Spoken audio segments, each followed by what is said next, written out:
work again.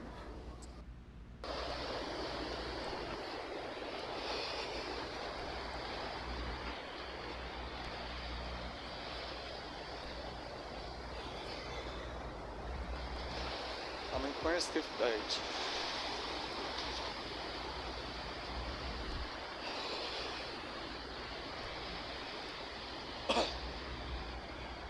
Oh, this shit. Oh.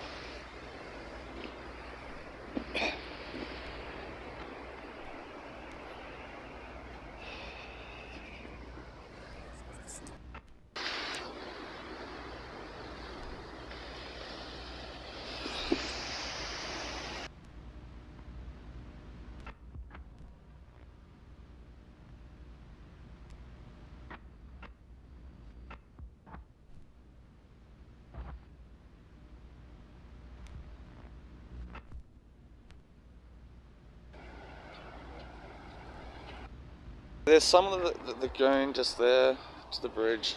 Fucking hell. Going over to the rock pool.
That's why it's turned off.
wet.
Got my feet wet and my slip is wet.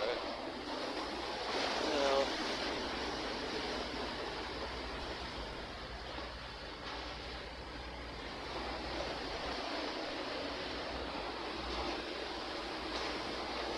my slip is wet. Oh, Illuminati. Keeping the left foot got fucking wet.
my foot's wet.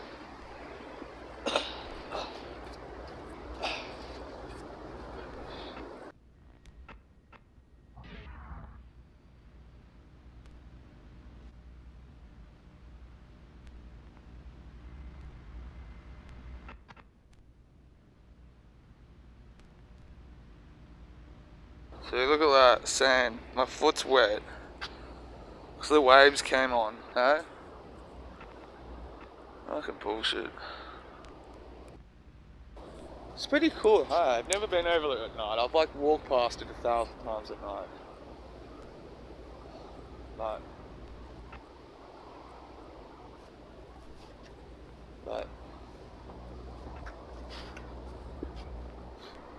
and I did see my old friend in the distance. I don't think she'd, nothing against me, I just don't think she wanted to talk, but anyway. Glad she's okay now out and about though. Bit more calmer. But, look, it's almost my bedtime too, so random adventure. So I thought about that girl, who has that domestic violence stuff. I haven't put it on camera, but I've took some photos of her and all that. It's on my phone to help keep it on records. I don't doubt that I will see her here around tonight, Saturday night, and if I do, she'll probably be drunk. So I just thought about her. So all the shit that I was supposed to do tonight, I finished up earlier. You know, she said she was going to get stuck up somewhere for a few days, Wilson's Point. This person's house she knows. I feel really sad for her. I really hope she's going to use this as a rock bottom. I really do. Her face got fucked up.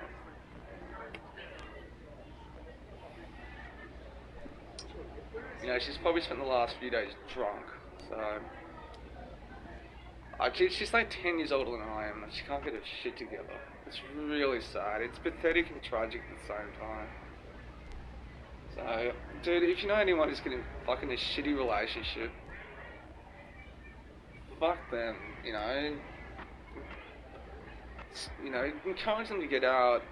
You know, if you know there's abuse going on, fucking call the police. Fuck them, you know. Anyone justifying it, anyway, so I think about an hour and a half before I know how it left before I got to bridge. So I thought I'd just drive down and go for a walk. I got like 2 cigarettes left and a bunch of bullshit, but I highly doubt that I'll run into her. But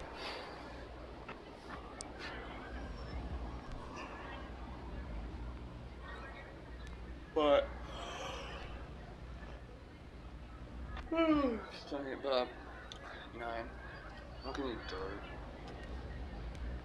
I was telling her to fucking use, man. I really regret that. I should have just fucked that. The guy that an old, aging, dying bogan. That's all he was.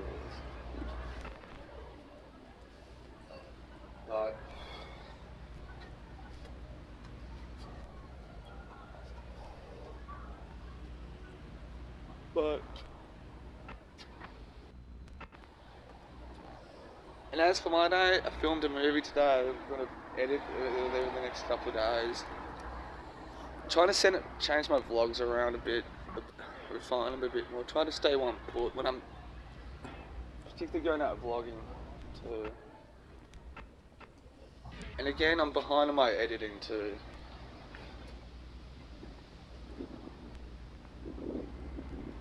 But did a movie today, the guy called Patrick. It was just a random thing. I'm just going to stick it up here on YouTube, but so I haven't seen, I've seen the guy that hit my friend up.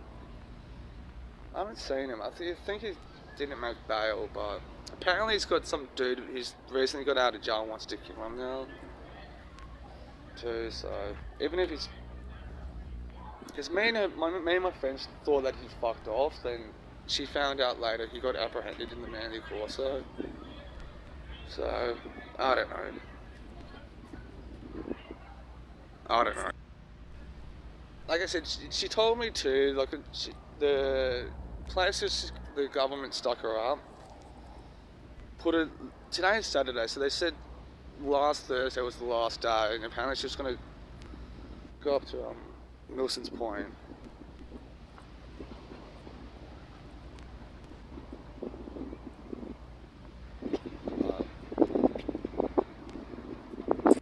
I'm gonna start vlogging on people walking past, fucking hell. And today's Saturday, so it's gonna be at least a couple of days if she actually followed through on it, or her stay didn't get extended. But if her stay didn't get extended, that means I'm on the wrong side of the beach then. Who knows? But she's all better than I am. She was telling me she actually does the Manly to Shelley walk like at night, and I haven't. So Saturday night, so it's gonna be a lot more scarier. But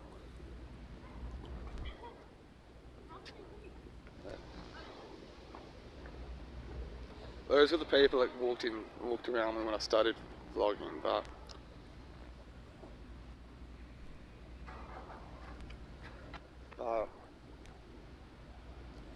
anyway, I hope the thing is too, something I thought about too later on, and I realised this too, like even if you date somebody with somebody who's just a fuckwit or fuck up or abusive, it's also simply like not just by breaking up and leaving them isn't enough apparently. Some people still hold that against you. It's like, you know, your ex-guy, the ex-person was abusive, no longer dating, you left him, fucked him off, you know, and it was abusive, you haven't called the cops yet on him, you're not even with him anymore. So, anyone in an abusive relation, you got to think about that, you know, even if you get out of it, you got to do the right thing and still speak up, you know. Even if your friends have left the abusive ex, like, broken up, like, fuck him still, like, go to the police still. Anyway, that's just my thought.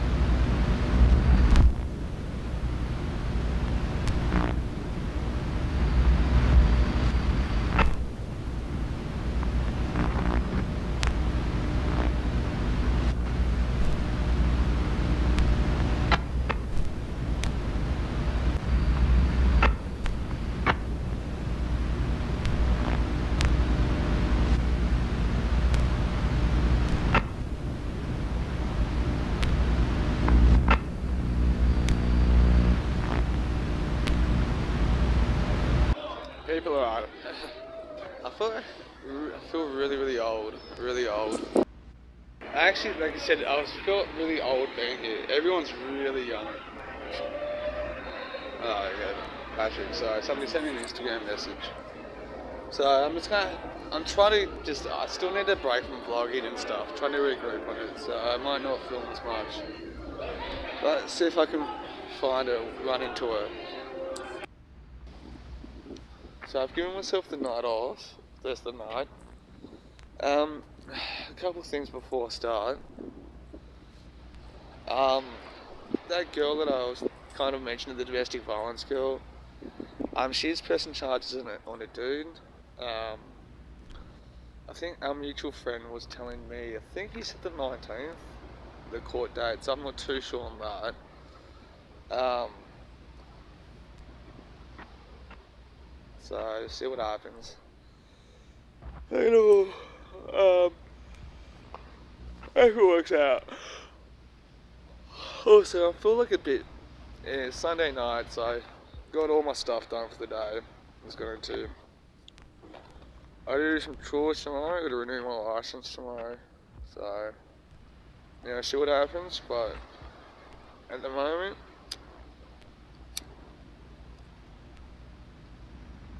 I'm doing mainly a Shelley walk to help pass the time because I'm uploading a video. So, see you guys soon.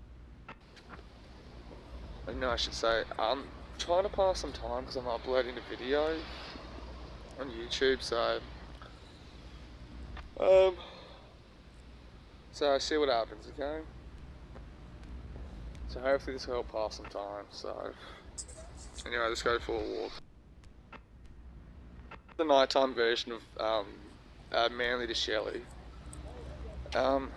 It would never be as busy at night as it is during the day. So during the day it's pretty kind of consistent because it's winter it dies down a lot because mainly the tourists are cut out, but the locals are still here. So it's just a connecting walk from.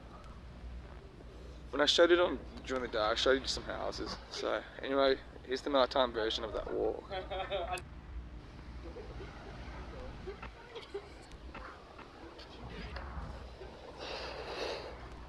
No. Need.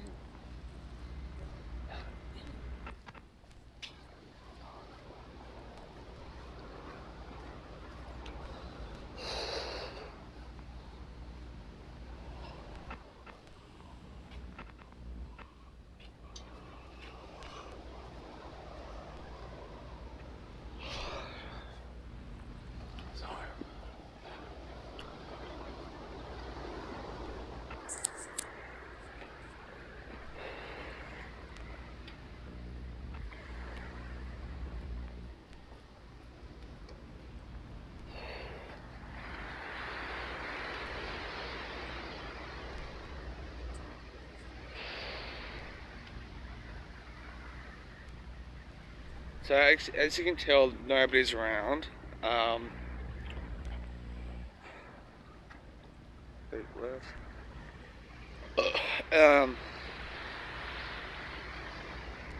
Yeah, so I don't know what to expect or what to think, but it's pretty well lit, so most of it. There's the beach, headlands and everything, so. Alright, it's not picking up, but this time of night it's practically locals, people who live. You can see loads of lights to apartments just there. You'll probably see. No, nobody's behind me, but.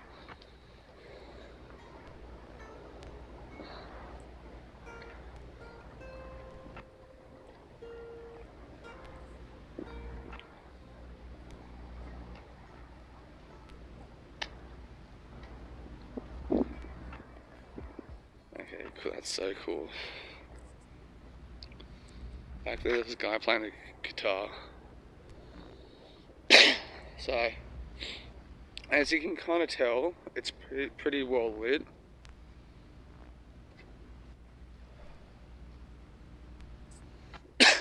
And there was a guy playing a guitar back there. It was so cool. But anyway, so it's pretty well lit. So it won't be surprising to see people along here, but see there's the water down there. I know you can't really see, but it's rocks and stuff there. So that was so cool. That was surprising. There's a random dude playing a guitar in the dark there. But yeah, more apartments there. There's that rock thing. So you might get a few homeless people, but I doubt that. But see, more apartments there. So of course, keep hearing shit. I don't know what it is, but Sounds like fucking water or something. Oh god, I'm losing my mind. Yeah, I can hear water shit coming from the rocks. It's wigging me out, but anyway. So, like I said, my only problem here, like, you've really got to backtrack the walking part.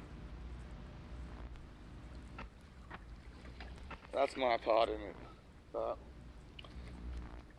I wish you can see like the area I'm looking at. It's really cool. I don't think the camera can do. Sometimes cameras can't do things justice. You just have to fucking see it in person. What if Mandy's got a bunch of water snakes? That's the thing too. Like, so.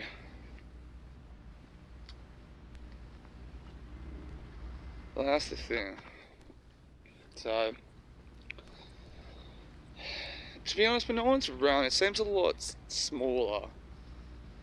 So if you notice the camera right, there's like houses and stuff, and hence why people will be here at night. So, which is another reason why I don't think there will be a lot of weird shit happening around.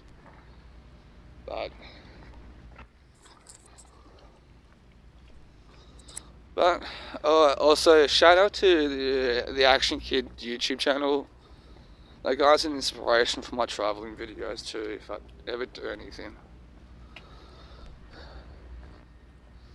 So the amount of people would walk past here is unbelievable. So too many people would walk past on ground level shit.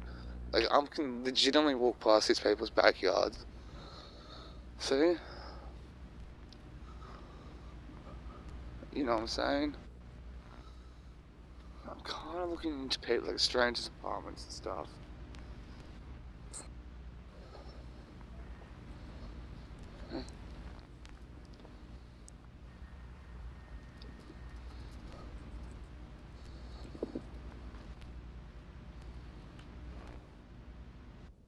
So it's like, here's all the shops and stuff.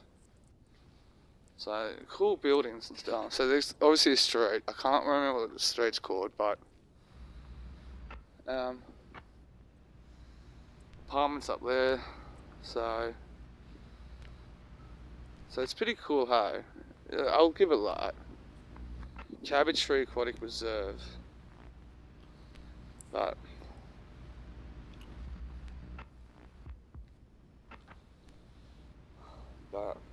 Barrel Lane, so that must be Barrel Lane there. I don't know, that's just an assumption, so here's some local information. So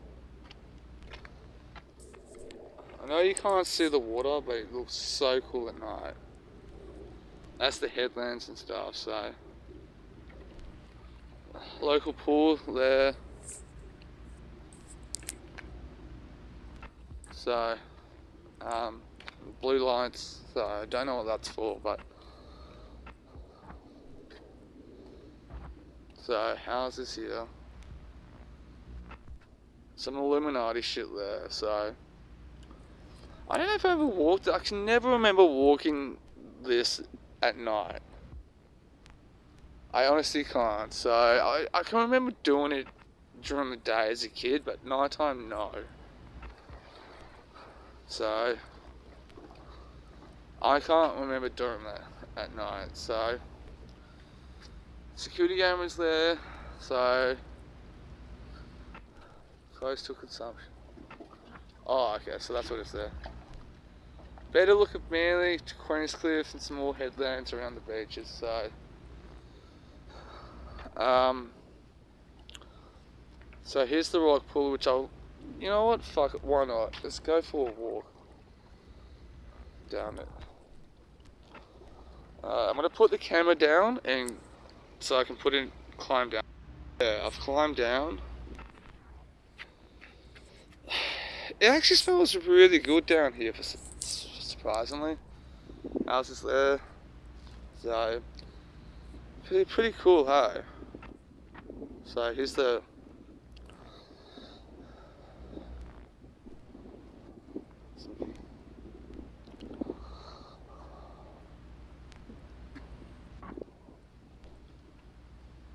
pretty cool. See, I can see into more people's houses. It'll wig me out. So, statue over there too, which I don't. Hang on. I put the light on, but it's not doing shit. So,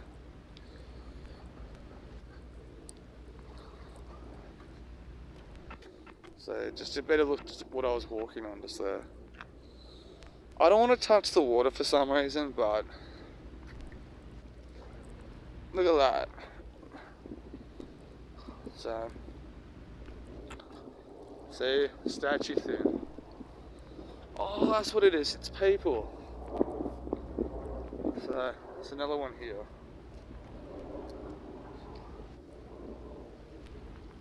There's two of them. So there's one. Hello. That's cool.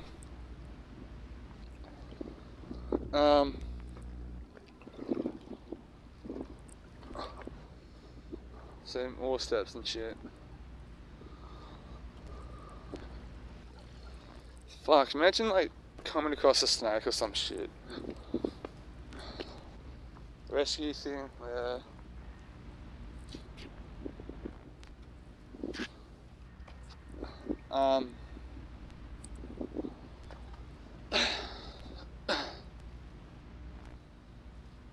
So obviously at least there's some public toilets here. It looks far, I guess. There's some people coming up, so I'm gonna keep walking. So here's some public toilets and shit. Change rooms, I guess, too. But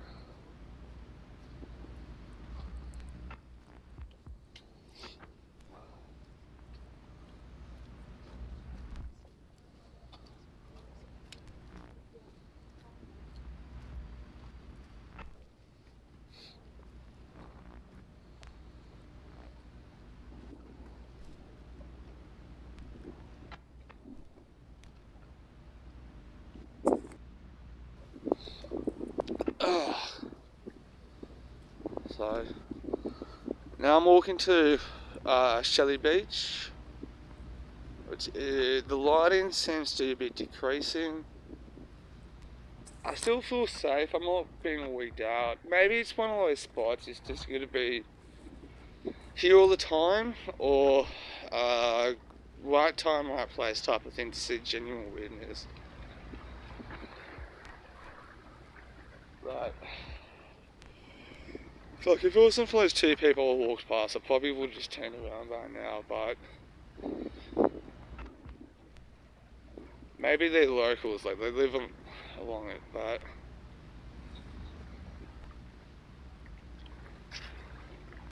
honestly, weird shit would probably be happening at the Shelley Beach type thing rather than along here, but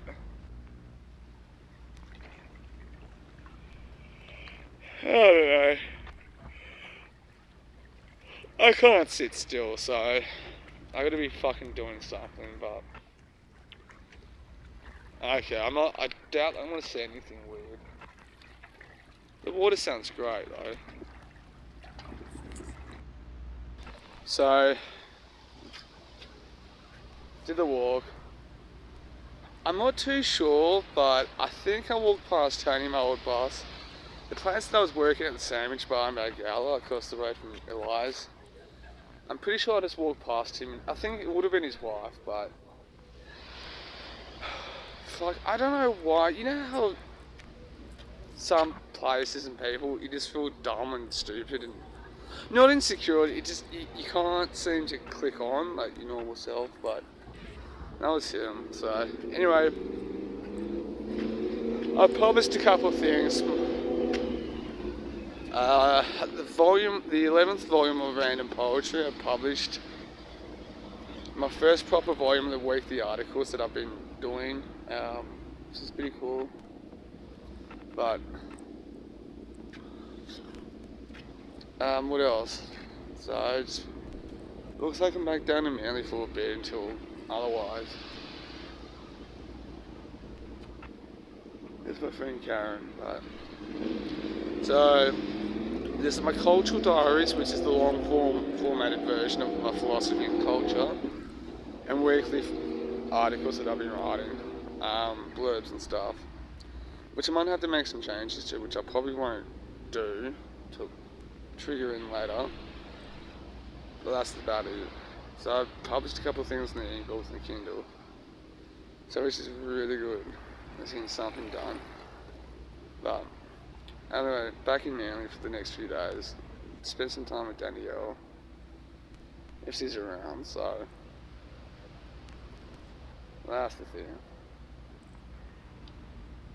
No. Oh my god, I think.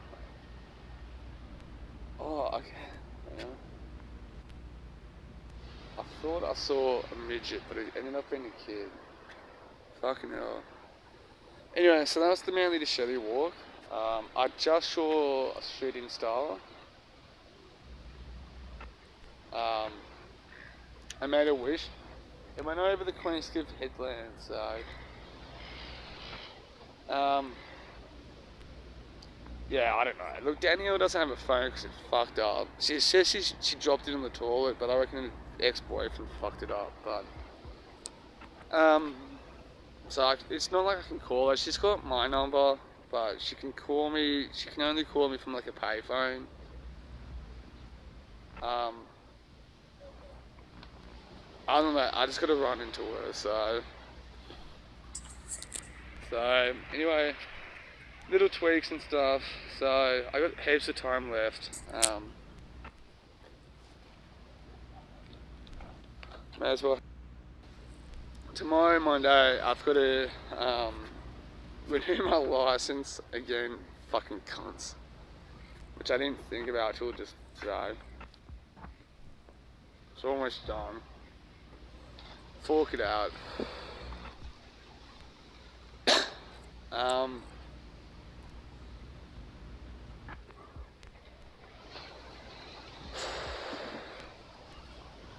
Be more peace with made some changes, I guess. I guess I'm kind of replacing this talk therapy.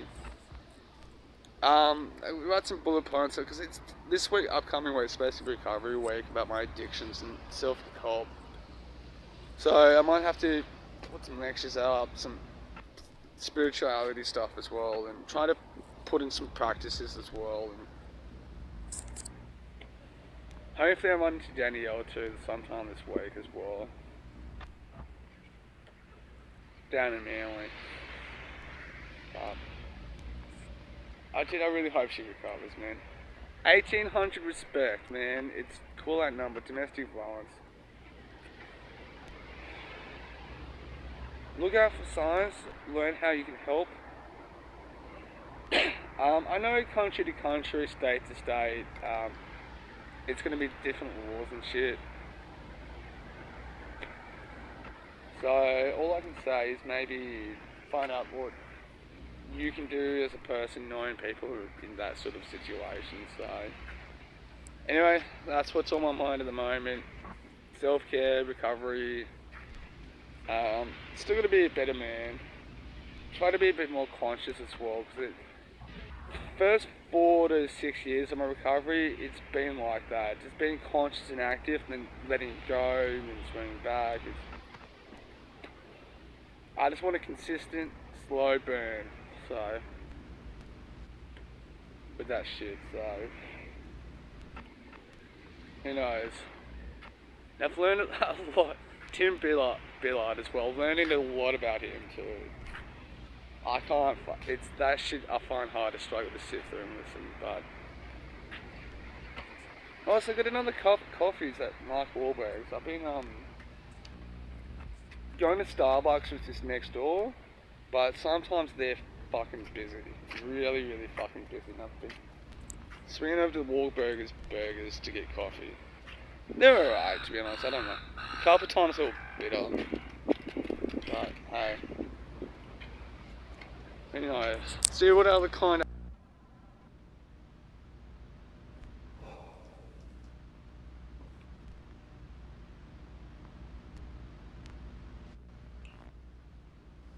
I'm still uploading this video. I've got to manage this time properly because it's got a couple of hours left in processing. It's like 11 o'clock at night, so that's the thing. So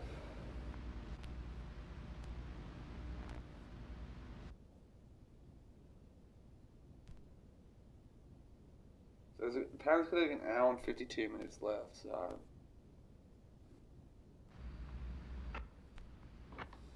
that's the thing. No.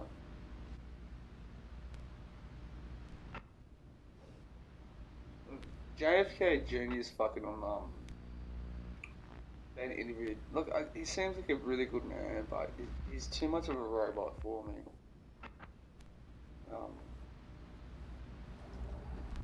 If that makes sense. Perhaps that's not me, perhaps that's other people.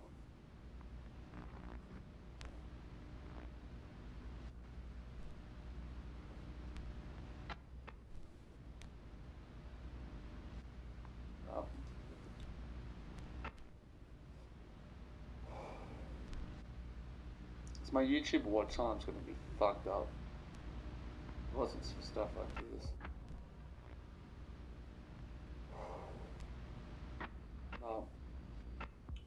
What can you do, eh?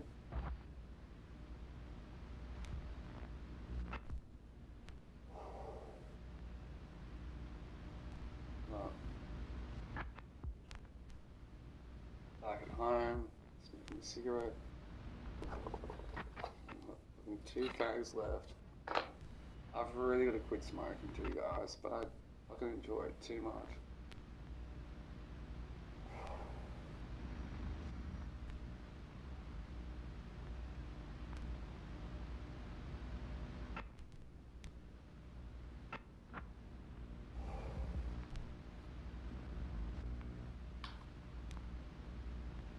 Enjoy it way too much.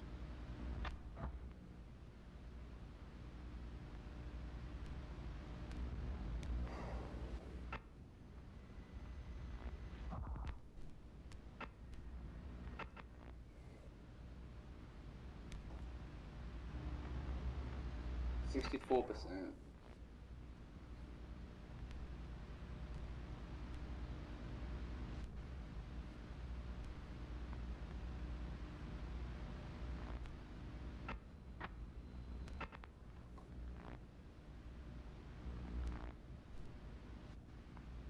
Oh.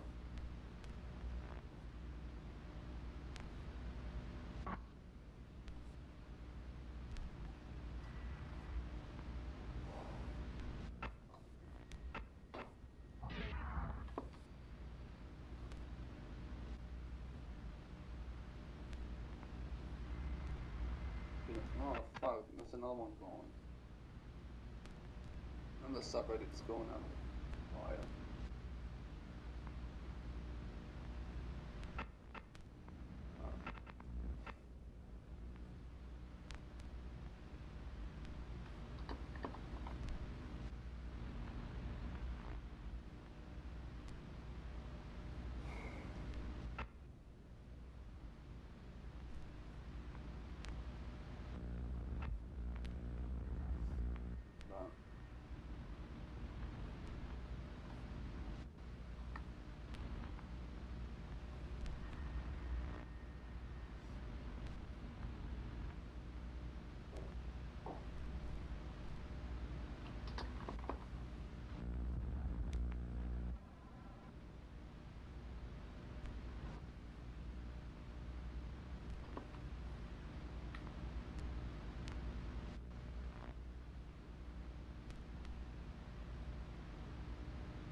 You know, I'm just gonna schedule my week. Tomorrow morning it's just gonna be fucked up. We're doing my license and all that sort of stuff. Hopefully I'll bring my vlog a bit, but you know, so I'm 10 years and 7 months, pretty much, sobriety. What I thought of today is,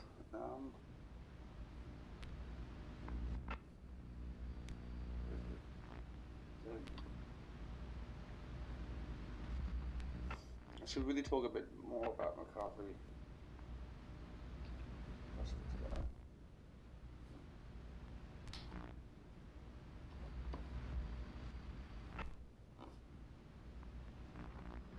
June. Some things we must accept, others we can change. Surrender may be the necessary foundation. Surrender to what, man? But just for today, daily meditation for recovering addicts. It's pretty cool. Meditations, daily reflections and stuff, which is really, really good to have. You know, regardless, but other thoughts on I gotta use tonight. I was just gonna spend the night at home actually to be a bit more grounded and rested.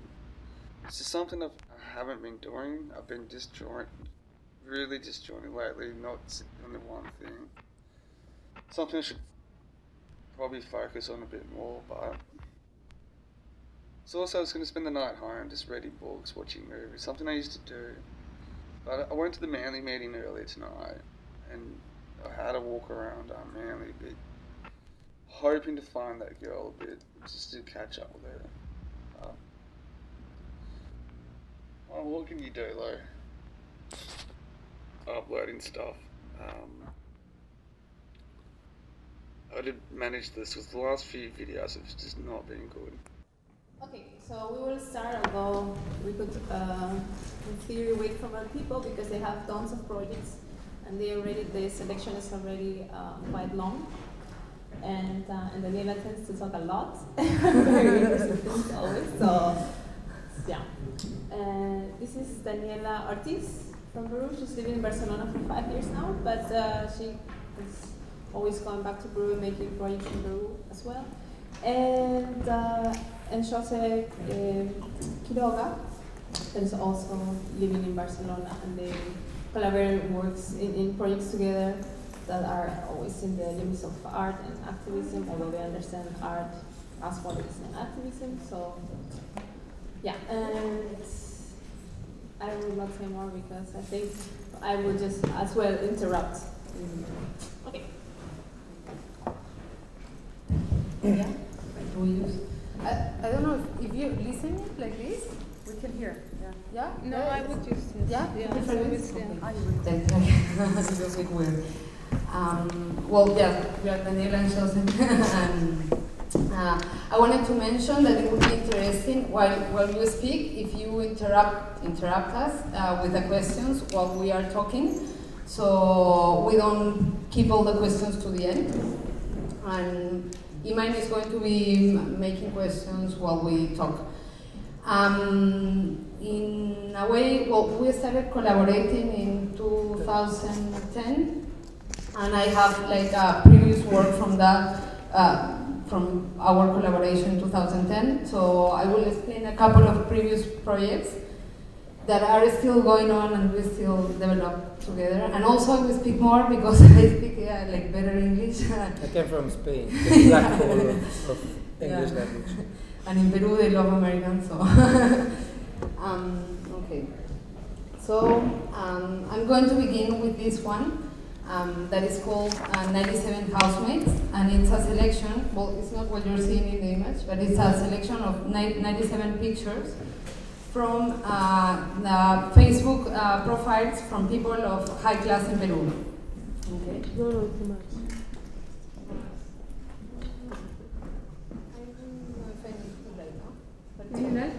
Maybe we don't need the okay. top slides, huh? And we can get the top. Yeah, that's fine.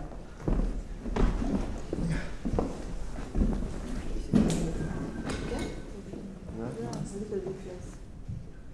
This is good. Yeah. So the project is composed by 97 pictures that I took like still from Facebook profiles of people of high class. No? In all the pictures, a housemate appears in the back of the image or cat. No? Like in this one, for example, they took the picture of their child, but not the person that takes care of them. Something really important is that the regime work of housemates in Peru is like they live in the houses, they have a room for them, and they kind of share all the time with the people that contract them, no? And there is like, they pay them like really bad, less than the normal salary, because they give them the house and the food, no? And also there is a weird regulation about that work. And besides that, they don't recognize them as part of the family, no? And that's completely visible in the pictures, no? Like the emotive part is not recognized.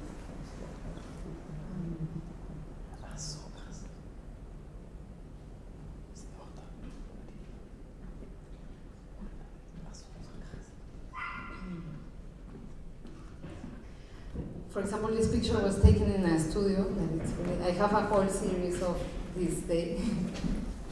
The archive of the whole project is more than 500 pictures, but I only selected 97 for the...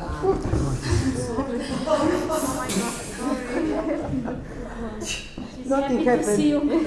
I'm also happy to see the dog. This is a photo for them with the Moses. Also, this one I find it like really interesting because there is a representation of an indigenous person on the back, but the woman that, something really important. Like most of the women that work in houses of high-class people, they are indigenous people, no? And you can recognize that in the project. Most of the times, you can recognize is the house worker because of her color skin. It's completely different, and I think like. The whole class is completely white. So this project began because I didn't have the intention to look for these images, and I was making a research about Huamampoma de Ayala, who is a chronist from Peru from the 16th century. I'm going to resume the history about him because it's really interesting and complex. But he was writing a letter to the Spanish king, the king of Spain, telling him that, like, making a claim of the situation in Peru. And the letter started just like a letter and ended up being a book. The book got lost. Nobody knows if it arrived to Spain, but it was found in 1929 in the Library of Copenhagen because it's like the historians say that the Protestants got it because it was against the Catholic Church. No? And something really interesting about the book of Huamampoma is that he writes in one side the history, like it's like written history, and then he makes drawings out of it, no? So I was working with the drawings and the fact of finding similar situations in Peru now, no? Like looking for example, for pictures like this, where this is a politician and like some like farmers. That give them like a gift, and which are the relationships in between like the politicians in Peru and the workers, and if they are white or not white, and how this colonial structure is still working, no? And I found this image where that Huamampoma made that shows how Atahualpa, like the Inca, sends Pizarro two women to serve him. No? So while I was looking for images of maids, and I found this one in Facebook, that contrary to the whole project, the woman appears in the middle of the image. No? So then I started looking for more images of house workers, I found out that they always appear in the back. And then, well, so I made a book and I made an installation, and I also put it in the website. No? And like a month ago or so, some blog in Peru posted, like some really famous blog, like a lot of followers and blah blah. So the project was going around, and the people who appear in the project, the owners of the pictures, started sending emails and saying like, I appear in your pictures, and a whole discussion started in Peru. Like it was a really big discussion. It was like in the media, a lot in Facebook, and their claim was like, my children appear in your project, and I want you to take them out. and then a whole discussion about the rights of images of these people started like eating the discussion about the house workers situation. No? And something that I wrote down a letter, like an open letter, explaining the project and explaining my position around this.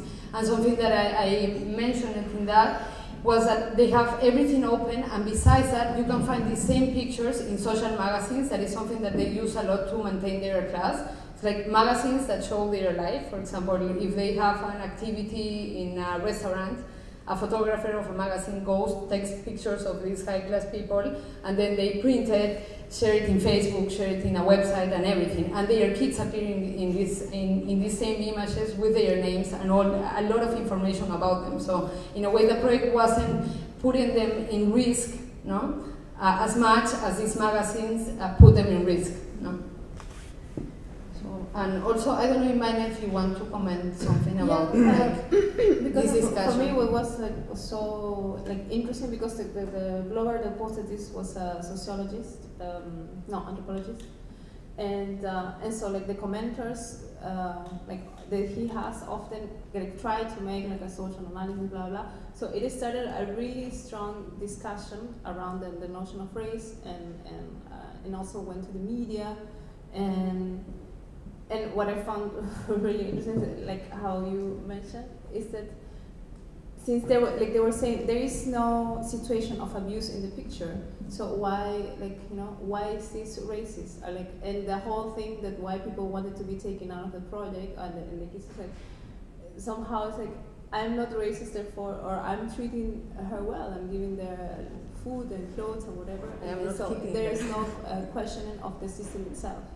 So yeah, I thought that was. But on the other side, luckily you got a lot of support, and a lot of people also have started to write and analyze these other sides that have been otherwise not been taken into consideration. So in general, it was very interesting because normally these abuses, like a more literal situation, does happen, and then it's really easily confronted. But in this case, it was so in such an abstract level that it really brought the possibility for a wider discussion with different connotations. Yeah, and also acknowledge, to understand that the violence is the structure, the social structure, the racialized structure that works on, no? So, but there wasn't the main discussion during this media stuff. And usually also I think it's because always when things related to house workers appear in the media, it's because there has been a huge abuse, no? Like for example, there was a case where this worker wasn't allowed to touch the swimming pool of a club because the other clients of the club said that she could have some weird sickness and pass that sickness into them, and that was all recorded, so it appeared in the media. So it's a way that it appears, no?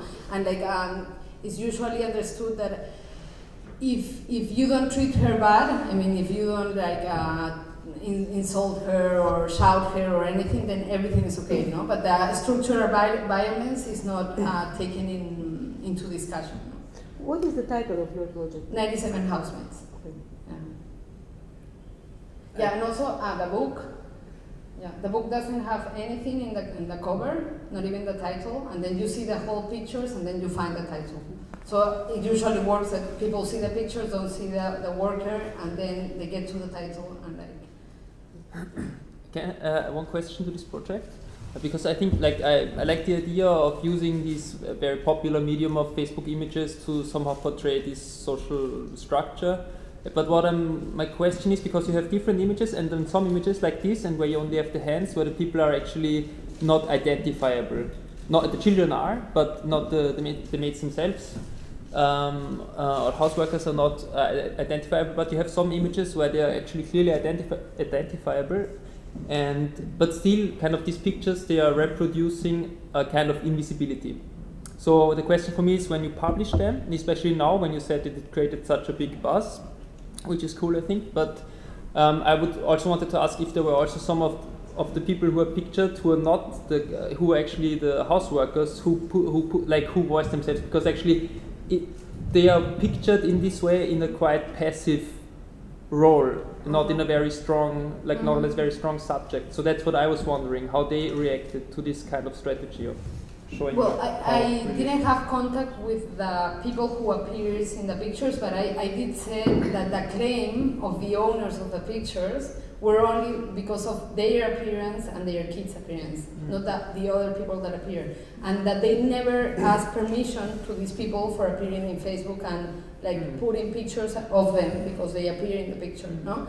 And there was in Twitter there was a group of house workers from Colombia that really supported the project there, no? And also it's with a group of that is called La Casa de Panchita. That is a space that works a lot with house workers, and it has been running for 10 years. And they have some, well, I could explain then how they work, and they knew about the project and they were like, well, yeah, it's okay, but I haven't had direct contact with the women. And this, they say probably this, no? The question is now your rights of image, but what about the rights of image of this woman, no? And they finally said, don't publish photographs where are we inside. Yeah, actually that group from Colombia said that. Yeah. Yeah, we don't want to be portrayed like that, no? But it was that case, that group of Colombia that answered that. Yeah. And then in this same these pictures are from the 1920s, and it happens exactly the same. And actually, this one is really interesting because the photographer decided to cover the woman. I don't have more images of this archive in this here, but most of the women that appear in the pictures are black, because there was in Lima there was there was a lot of slavery, and a lot of workers until the 40s were black, and then they decided to cover her completely.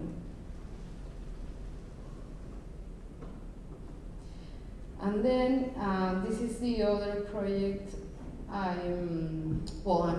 It's more like an investigation that is called Maids' Rooms, and it's an analysis of a group of high-class houses, of Peruvian high-class houses from the 30s until now, and which is analyzing the space that is given to the house worker for living, no? So how the project articulates is first it shows this image of the frontier of the house, where you can see that is a really expensive house, a really high-class family. Then the name of the house, because the architects that makes these houses are really important architects in Peru. The name of the architect and the name of the studio. One of the floor plans with the area within the city where the house was built.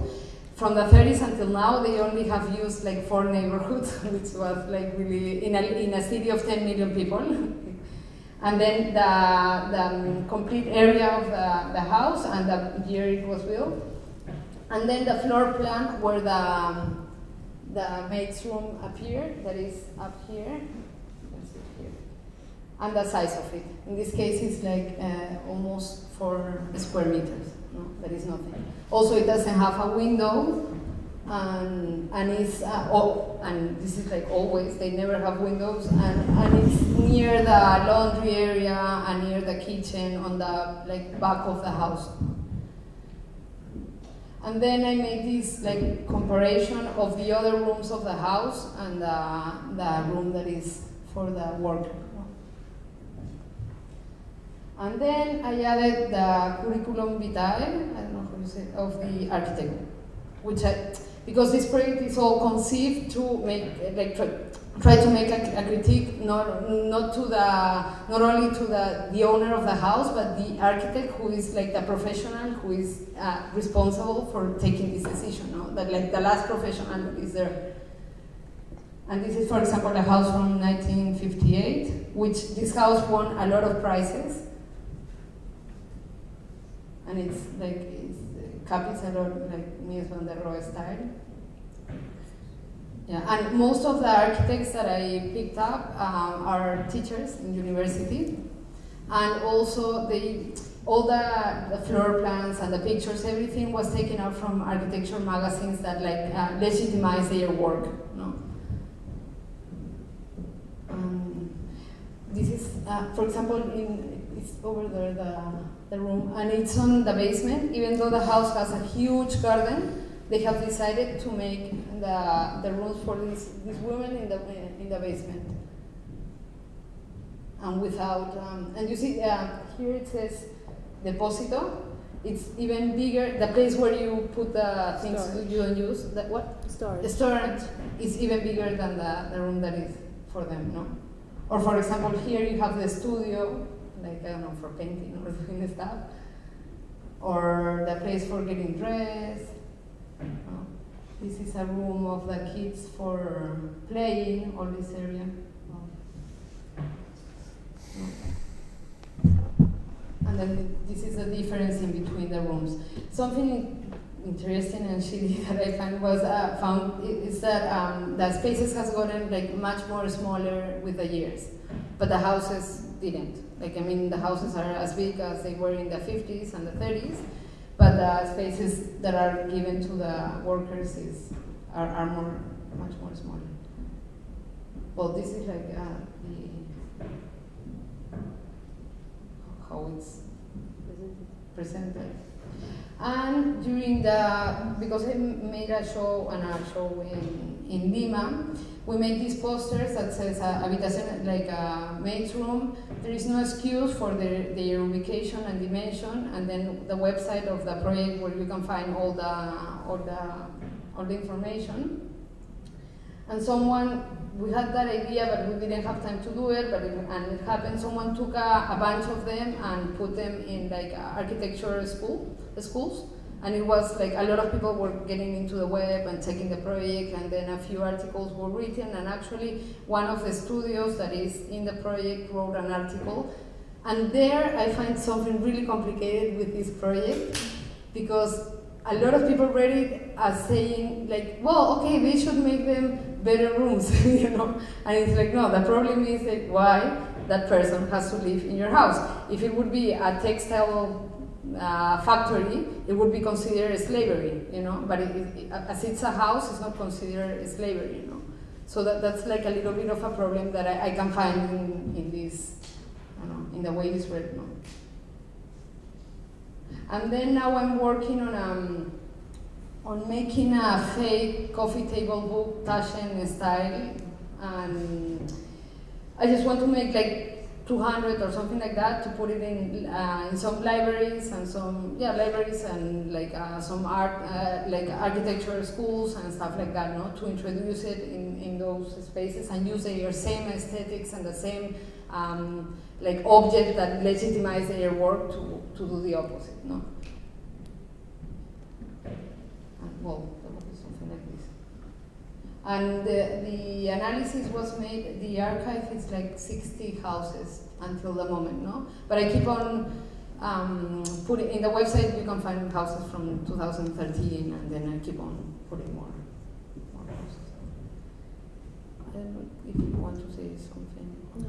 Is there any reaction by the architects, because some are still alive, or by the architectural, let's say, group?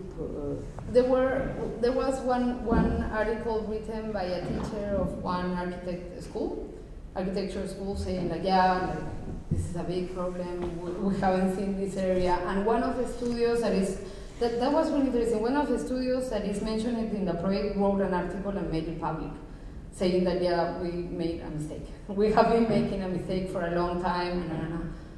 But that's where I find it complicated, because they say, okay, we're going to make better rooms, but that's not well, at least it's not my position, But I think in this case I cannot solve everything in one project, But I don't know. One thing that I thought was interesting also is the video that comes along, No.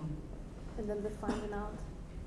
Yeah, this is well, I began the project because I found this video that is what I'm going to show you is a fragment of a whole documentary made by the Australian TV in 1977. And it's really like interesting because it's a documentary about kids working, you know, like underage workers. And the owner of the house that you're going to see, she's like really proud of showing how she contracts an underage, you know.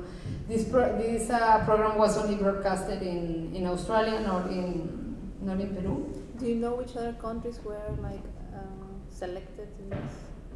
Do you know which other countries were selected? Like, you know, from Australia, they were showing the situation in Peru, and you know. Other broadcastings of the program. The same, you mean? No, only well, there is a little bit of information about this program. Yeah, I know. Yeah. I was just checking. Do you think we should put it like with audio openly or? No, I think it's. You mean so you can keep talking? Yeah. Yeah, perhaps. Yeah. Okay.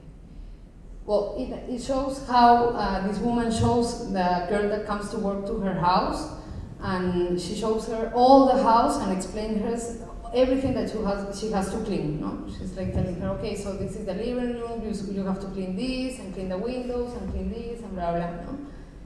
And then she shows her the kitchen. There is another woman working in the house. It's a huge house. And then, okay, I'm going to put it with audio from here. Then she takes her to her room, what is going to be her room.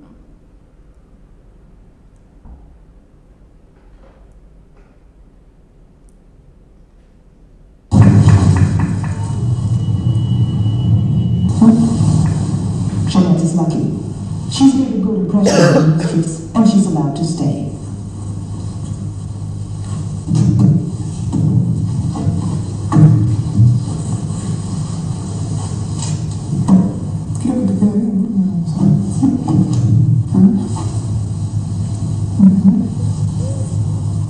Sí, te quedas. ¿Te sientes cómoda con la mía? Sí.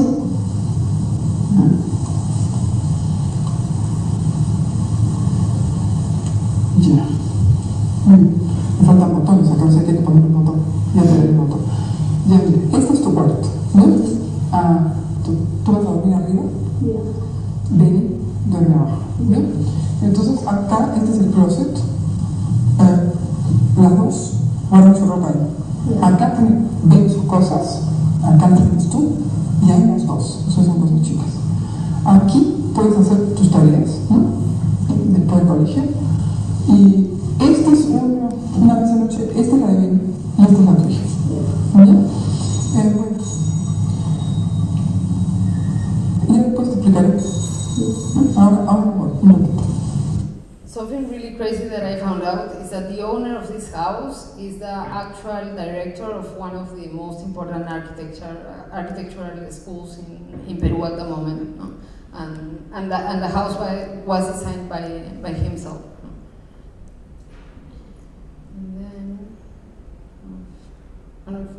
I'm going to go to another project. Yeah, it's okay. Yeah. One year ago, no? Like 1 year ago, we got invited to an art festival in Cerro Pasco. It's a like self-made art festival of mostly it's about graffiti, but I don't know. We kind of like find a way to go with them. And Cerro Pasco is a mining city. Yeah, as you can see, the mine is in the middle of the city, and there is. But it was not. It was not at the beginning. Yeah, and they have been opening this pit with the years. So they have a really violent way of, for example, taking people out of the houses so they can open more the pit. Everybody in the city works in the mine and lives like in relation to that mine. There is a lot of contamination, and like with, I don't know, like we met a family that their daughter that died when she was 13 of cirrhosis. Cirrhosis? When you drink a lot. Yeah, cirrhosis. Yeah, cirrhosis. Like 12 years old, 13 years old. And for example, one of the days we were there was a protest by some workers because they tried to make a union in the mine, and they prohibited it and fired 30 of them. And then when they were making the protest, it works a lot in Peru, the thing about mining companies contracting the police. And there were people shot, and like it's a really like big problem now there, no? And at the same time is the main economical income of the country. No? These workers are the ones who are making the main economical income, and like these, they say the Peruvian miracle, you know, like this economical growth that is going on now is based on this kind of business. No?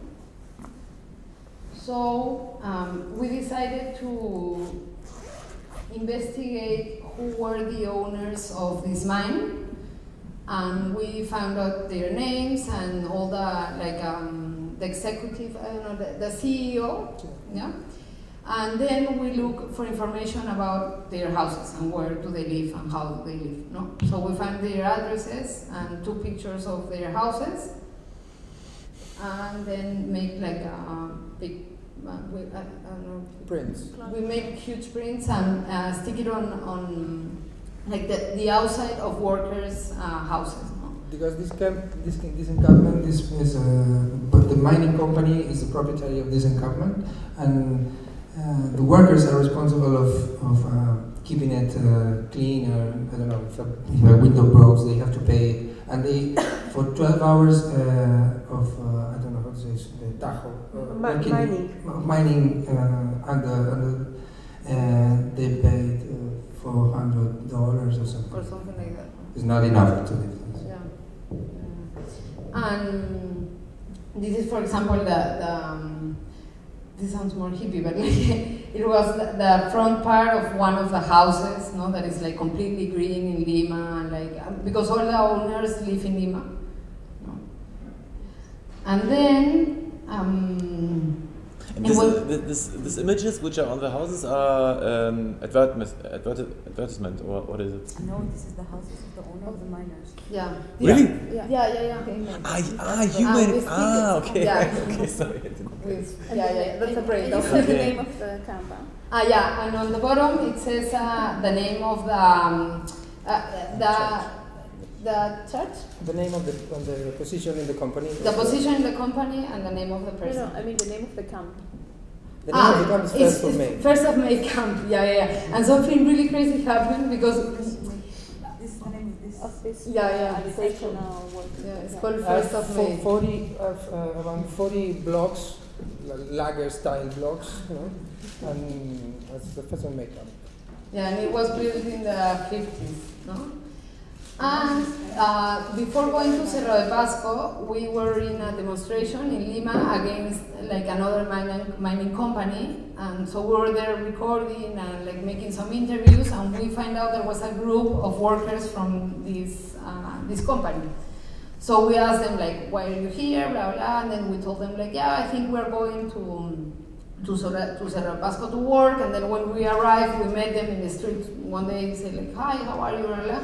And then we told Edgar Rivas, who helped us a lot with the project, that we don't make that public because he asked us, like, don't put my name anywhere because it's like really risky for him with the company stuff and blah, blah.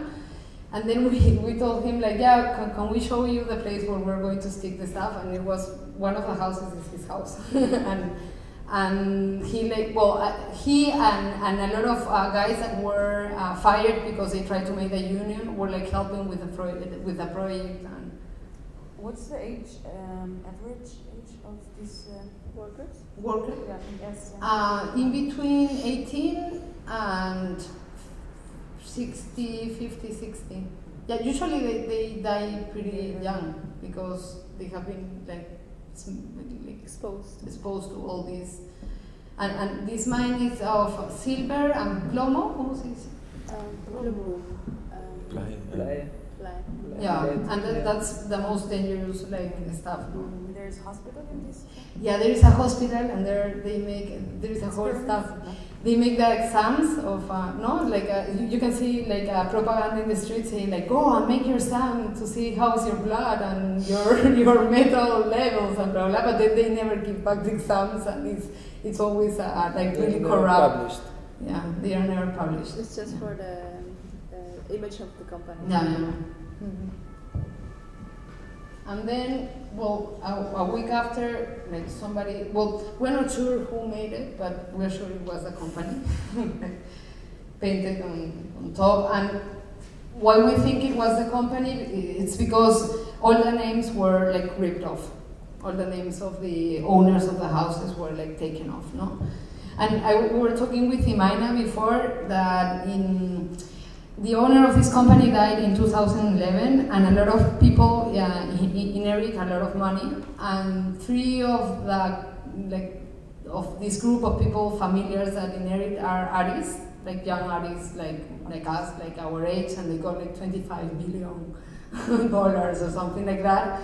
And it was really crazy because when we presented the project in Lima, there was a lot of people worrying for them, you know, like saying like, oh, these girls, like, how would they feel with this project and blah blah. And then we got to know that they got to know about the project, and they were saying that we were really mean because we were showing the poor people that work for that mining company how good they were living, and that we were mean because we were showing them, you know, that they are going to feel bad because they don't have those houses, no? And something that when we were doing the project, people came, and at the beginning they thought it was like a campaign to sell apartments, no? And we didn't tell anything because we didn't put the names till the last day of the festival because obvious reasons. And a vigilant came and told us that it was private property, that we couldn't do this. And I would say, well, this is in a festival, and we have the permission of the council. And finally, as was a spread festival in the whole area, they let us do this. So the last day when we came to put the names, people there, that was telling us, please, why don't you do it on the block 40, because that way I can sleep in the morning and I see something beautiful, because the place is horrible. And one told us that the company had been that morning taking pictures. I was like, great, because the name were not still put there. So we put the names, and we were calling Edgar to know how this was going on, and he told, this is right, no problem. And one day he called us and he told, they've painted it, no? But it was 16 days, no? Because we think that as the last day of the festival, they came, took these photographs, they maybe sent them to because the vigilance said, these are great big prints, but there's no letter. No? Yeah, there's no writing. No, they were aware of if there was any political message, and it was not, but it was. No?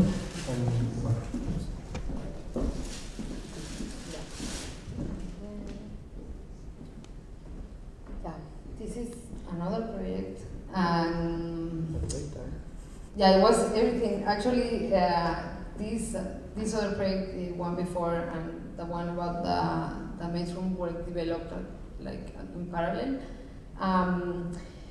I was invited to participate in a show about migration, but it was really weird because a curator decided that his migration concept was going to be to invite Peruvian artists that live abroad. I think it doesn't, I don't know,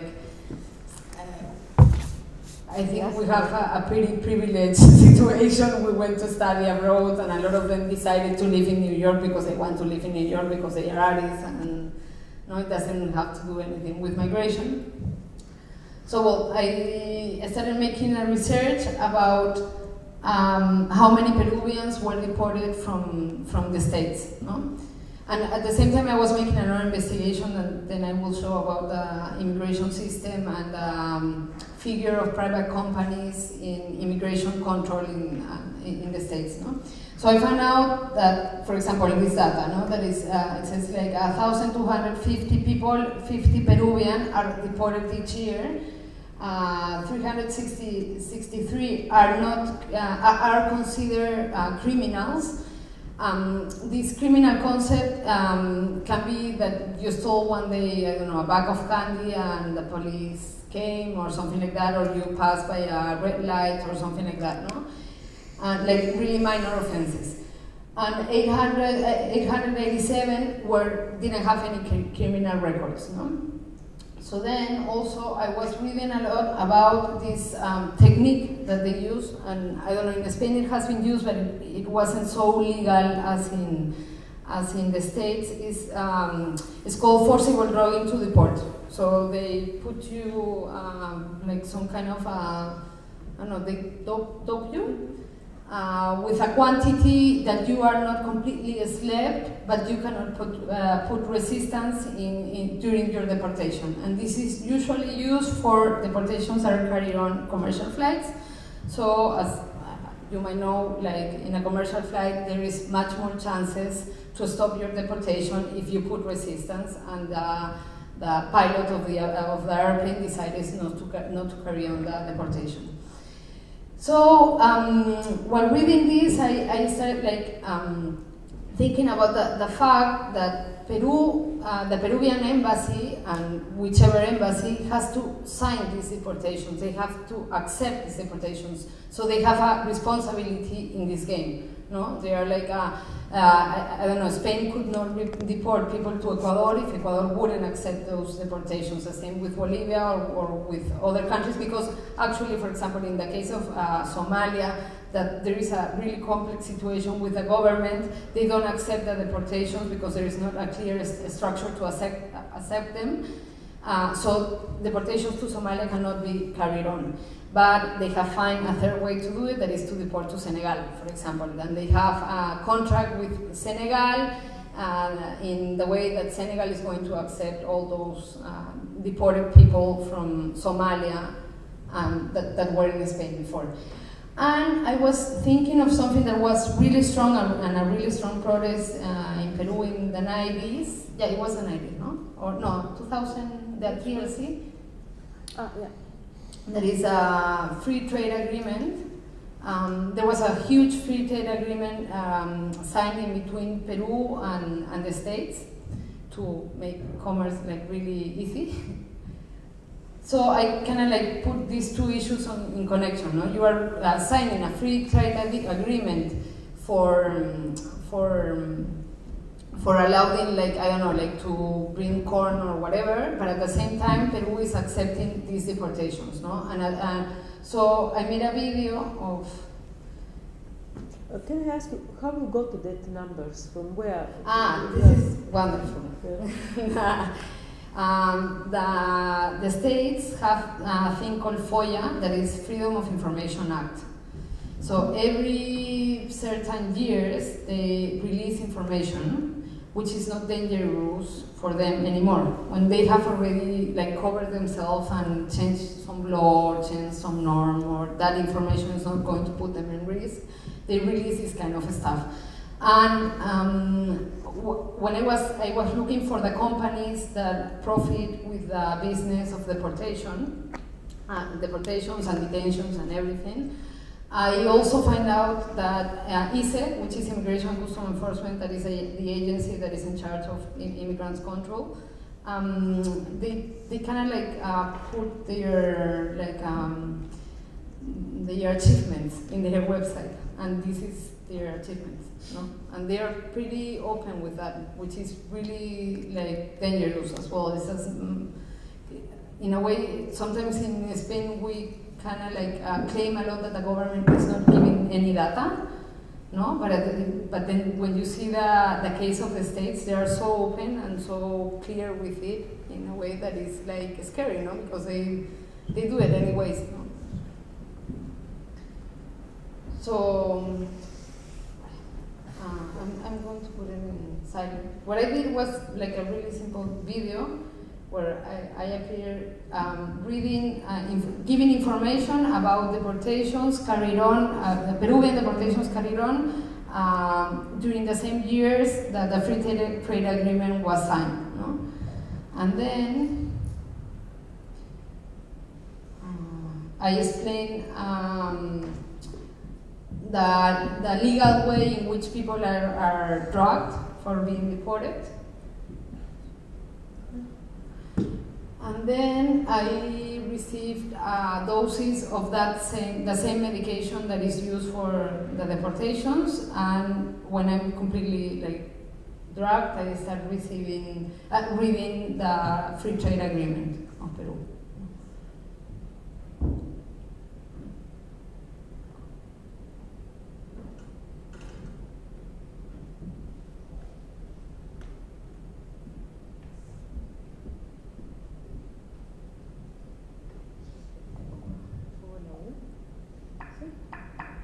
Tratado de Libre Comercio entre Perú y Estados Unidos, suscrito el 12 de abril de 2006, aprobado por el Congreso mediante resolución legislativa 28766.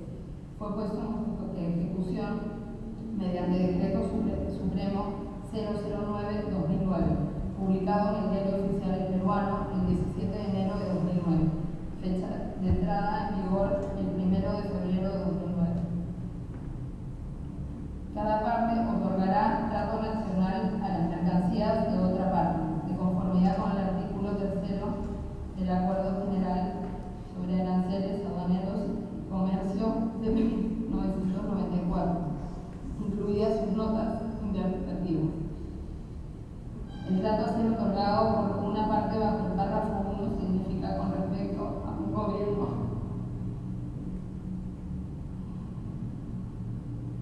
de nivel regional, un trato no menos favorable que el trato más favorable que este gobierno de nivel regional conceda a cualquiera las mercancías similares, directamente competidoras o sustituibles, según sea el caso de la parte de la cual forma parte. Salvo disposición en contrario, en este acuerdo, ninguna parte podrá implementar ningún arancel existente.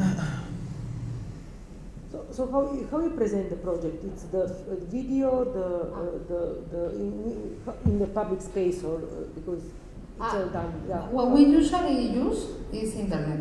Okay, so it's yeah, I use it for art shows and stuff like that, and it goes in a TV with subtitles, and sometimes I put more information about the project, but usually in one show we put it with the medicine that was used. Usually we share it. We find much more I don't know, it works much better through internet. If we put the video and then share it. No, it just come to my mind because I thought in these questions of making visible all these processes that you are working on the processes of really brutality, discrimination, racism. I thought that this diagram with these numbers is actually counterproductive. Because your point of view, it's just for a question, for a debate, because your point of view is actually, you want to expose, you have a focus is Peru. So you make the analysis internal and external of all these processes that are going on, but the diagram that you expose actually doesn't relate, because we don't know how many Peruans are in US. I don't know. So what this means? So it's very because always with the statistics, this is it come to my mind. It's a very dangerous territory, because when you want to establish a certain process of discrimination, I think you have to be clear that you cannot take others, because we don't know. What are the other percentage? What is actually about what we talk? What is these numbers? If you want only for Peru, but what the others? I thought for me was problematic. I just wanted your comment. Yeah, actually, in the video, in the first part, the total of deportations carried on by the government of the United States is given. and then the number of Peruvians who are deported from this total. Mm-hmm. No? Because I didn't see this, so it's Yeah. interesting for me. This is why I ask. And also it says that it's public information that the government is giving. No? Okay. That is the total in 2009.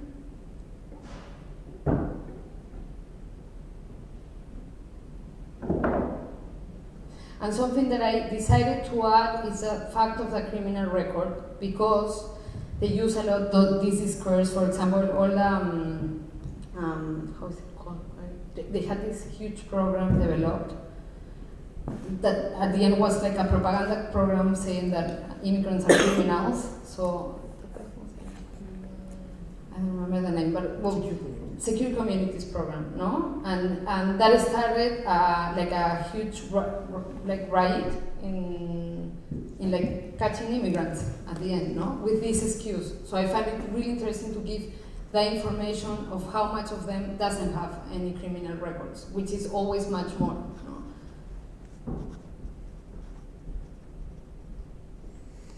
But in a way, it's still legitimizing like the discourse of just the good ones should stay and the other one. Yeah, you're totally right with that. Yeah, it should be accompanied with the fact of explaining what do they consider criminal also, because criminal record can be that passing a red light, no?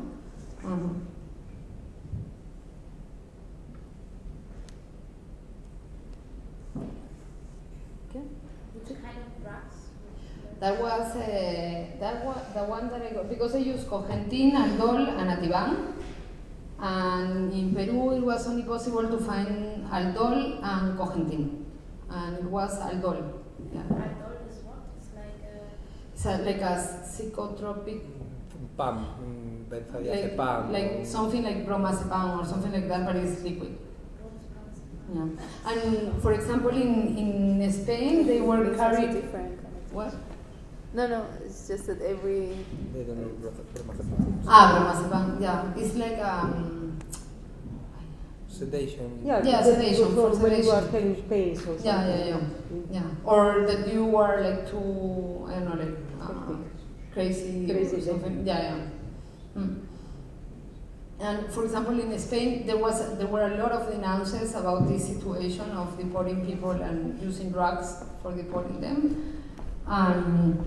It's really interesting because there is one day that a right-wing parliament is telling a left-wing parliament, like, during your government you have been deporting people, like using these drugs and everything, and then there was a whole, but it has never been like deeply investigated.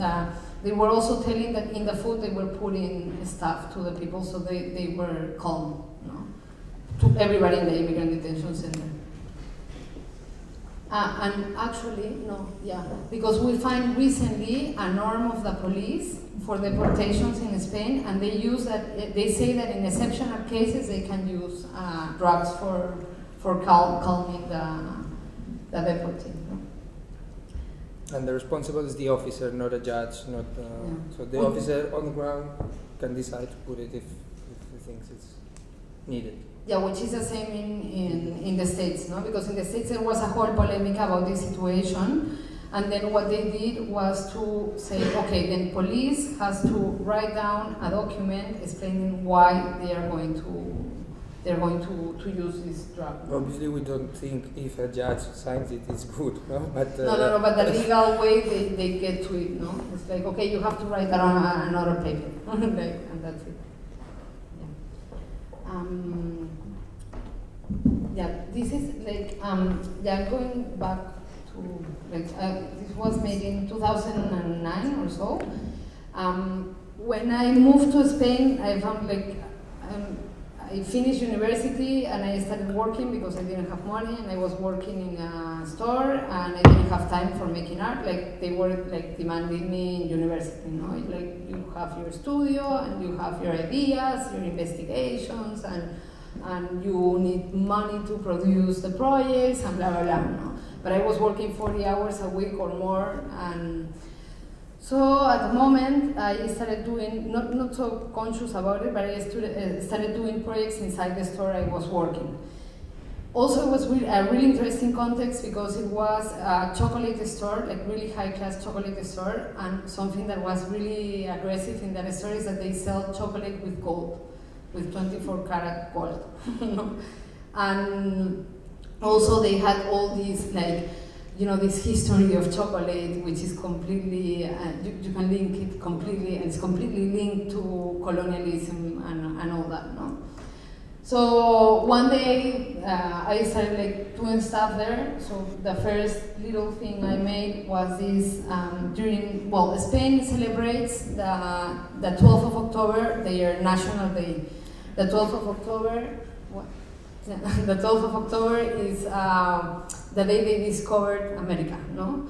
And you have all this celebration, and it's like a holiday or something like that, but that day I had to work even though it was a holiday because the owners of the store, I don't know, like opened those days because they were going to sell more because it was a holiday and blah, blah, blah. So what I did was to steal a piece of chocolate from the store, some pieces of gold for decoration, and then cover the chocolate with the gold and eat it to celebrate the Day of Spain, no? And I made this tiny picture with the description of the project, and well, like nothing happened with that. Then another thing that I made in the first one of the 12th of October. Yeah, and also it's kind of like from this project on, we have been developing things during the 12th of October. Like every year we do something on that date, no? And it's always characterized by the fact that we do it like that, without money, without institution, without nothing, and we send an email with the video or the photo or whatever the 13th of October. And what are you doing on the 12th of October? I'm going to show you then. So this is the first project. That was the first one that was like really tiny and symbolic. Yeah, but I'm going to show a couple of more projects that I developed in the store, which I think. This was during May Day, that I asked my boss that I didn't want to work because it was May Day, and it was Sunday also, so I told him like many times I don't want to work, and he said like, okay, no, you have to work. So I made this CD that I made it in my house, and I made like 10 copies or so, and it has this triangle with, it says Primero de Mayo, and then I put in some music, books, and videos that are related to the 1st of May. And I give it to the other people that were working with me during that day, and to some clients as well, no? And this was the store. Those are the desserts with gold. And then, like after, I don't know, like 8 months working there, I made this floor plan for explaining how to get into the store, and like where were the locks, what was the number of the alarm, what was the, like how to open the cashier, and how you could get into the store for robbing, and where was the money that was in the basement. So that's, well, it's really simple. It was just a paper, and I didn't show it for a while, like I didn't put it on my website, and then I kind of like got selected for a grant in Madrid that was, the grant was to make a project with €6. So I said, okay, I have to print it and send it, and that's it. So after that I said, okay, I am like, there is an institution there, no? Like I put it on the website, and the boss got to know about the project because one of the girls that worked with me told him like Daniela has a floor plan of the store in her website, and there was a whole legal, well, they sent me like letters and stuff, and it was really interesting that I called 2 unions to ask them what I could do, because I wanted to go to the trial with them. And they told me like, no, you're a migrant, like don't do it. Like you're going to lose for sure, and like don't do it because you're going to lose your documents and everything. And it was like from that moment on, I started working a lot about that fact, no? Like, and also it was that moment that I kind of like stopped being a student and lost my documents as a student, so I turned into like for a while into like an illegalized migrant. And those are the letters I exchanged with them. And then, yeah, back to the 12th of October.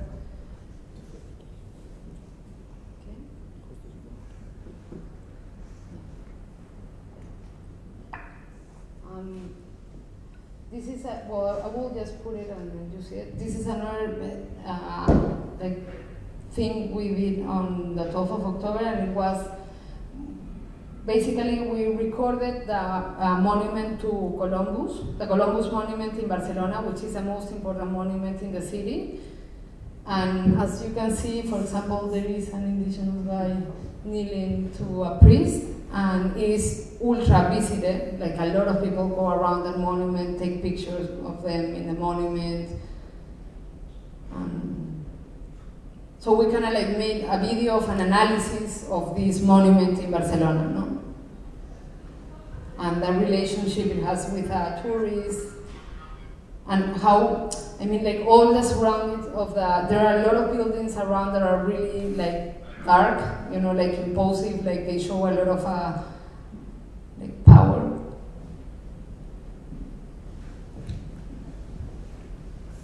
And then this was something that we realized were people doing like this. Columbus is pointing the finger. Yeah, yeah. So they copy the position of. And something interesting with this monument is that people at the bottom there's the history of Columbus going to the kings and asking for the money and how arrived to America and it's horrible. No? There are the Indians with faces like these and these colonizers with the swords. No one knows it. You ask people from Barcelona and they've never seen this part. This parts of down there is this. It's a monument to genocide, you know, and it's in the port where Barcelona maybe 2 or 3 transatlantics arrive every day and get down 1,000 people, and everyone goes to the Rambla, no? And this is at the bottom of the Rambla, so it's the most visited monument. And then there's this thing in Catalonia, we were talking before with Marina, that Catalans have this anti-Spanish feeling, this independent aim, I don't know how to say it, and they don't assume the responsibility in colonization. They say, no, colonization is a thing of Spanish, we have nothing to do with this. We have this big monument, have lots of big buildings, streets, that were done with this money, you know? Question, but was not ever this monument somehow attacked or deconstructed, or interventions from people, activists who live in Barcelona? It has been, but in another, it has been from the independentist Catalans, you know, against the Empire of Spain, but claiming for their independence. Like not about the whole story on the. No. Not colonialism. No. No, in fact, it's a little bit because of this, because they say this is Spanish oppression, no? Yeah, not Catalan repression. The victims. I said there's a big palace, the Palace of La Virreina. There's an art space, it's in La Ramblas, and Virreina was the wife of Virrey. the king, the representative of the king in some countries of Latin America after colonization. No, so this guy was the Virrey of Chile and then of Peru, and then he went back and built this beautiful house for his wife, and they use it as art center. And he was a Catalan as well, which is something, he was a complete Catalan. But this is not like recognized, no? Also the fact, for example, not on the first, let's say like row of colonization, but in the second with Cuba and the trade of slaves and all this stuff, Catalans constructed all their wealth and their bourgeoisie in this business. No, actually the first train. The railway was constructed first in Cuba, and the second one was in Barcelona to connect with Mataró, and it was made by a Catalan guy who went to Cuba and made a lot of money. No? over there. Yeah, and well, and the video, just like it's really, I don't know, like it has music and this song is it was written by Julian Carrillo, who is a Mexican musician from, I don't know, he died in 1913 or something like that, and it's called Preludio a Colón, like Prelude to Columbus. So what we did with this video was like edit it really fast and then send it at 13. What we do with these kind of videos, we recorded that 12th of October, then edit it really fast, and the 13th we send it via email, no? To a list of, I don't know, a lot of people. So we don't show, I mean, this one, no, I think, this one has never been shown in an art space, no? And still a question, because, for example, I think like the things you're told now are very important for understanding, in a way, this video, and like there's no comment or text or whatever, like it's, I think, like for me, without this background story, it's really hard to understand what, why you're filming this monument. You know what I mean? That it's like, yeah. It could be also like understandable or readable as, oh nice, like like a celebration, I mean. Yeah, exactly. Like okay, there's the celebration of Spain and like. I don't think so in Spain. Huh? Well, obviously we send it to like mostly Spanish people, no? And Peruvians maybe. Maybe you see in it complex. Maybe if you see it completely, yeah. Because it's so dark, it's a little bit, I don't know. It's not like, I think the static and the sound is not gives you any place to really doubt if it's criticizing or. But this film was done originally for the in honor of this. Yeah. Yes. So this is different what you are saying, because the film is done actually in honor. So the music is composed as for Columbus. Yeah. I don't think so. I don't think so. Yeah. I think Julian Carrillo was a little bit critical. I mean, for that, when you listen the whole song, it's like ultra dark, like it's super dark. So that's an important like issue in. This Carrillo, I can't remember the name, but this use atonal scales. No, it's a little bit like. But this is an official. I mean, where you found this film? Just to be clear. This film. No, we filmed it. Is this a part of the actions they do by Carrillo? But we filmed it. Yeah, we went there and put the camera.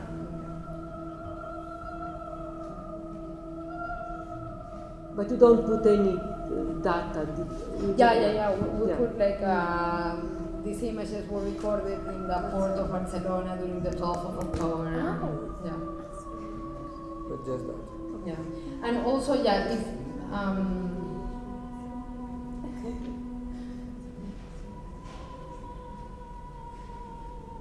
yeah, I think that if you see it completely, maybe. Or maybe not. Or maybe not. And we think yes, no, it's possible too. Maybe fascists are using our video now like more. And then another. This was 2011, the same day, 12th of October, and in the same monument. And always they leave like flowers and stuff. So we went and still there was a flower arrangement there. So we took it. It was a really fast, simple action. The idea was to take a piece of the monument, but it there was a lot of police, and there was this floral Spanish from Spanish people. I don't know how to say this. Arrangement. Well, we steal it and took it to the immigrant. And took it to the immigrant detention center the same day. This is outside the city. Is in an industrial area close to the port. To the port. That's all.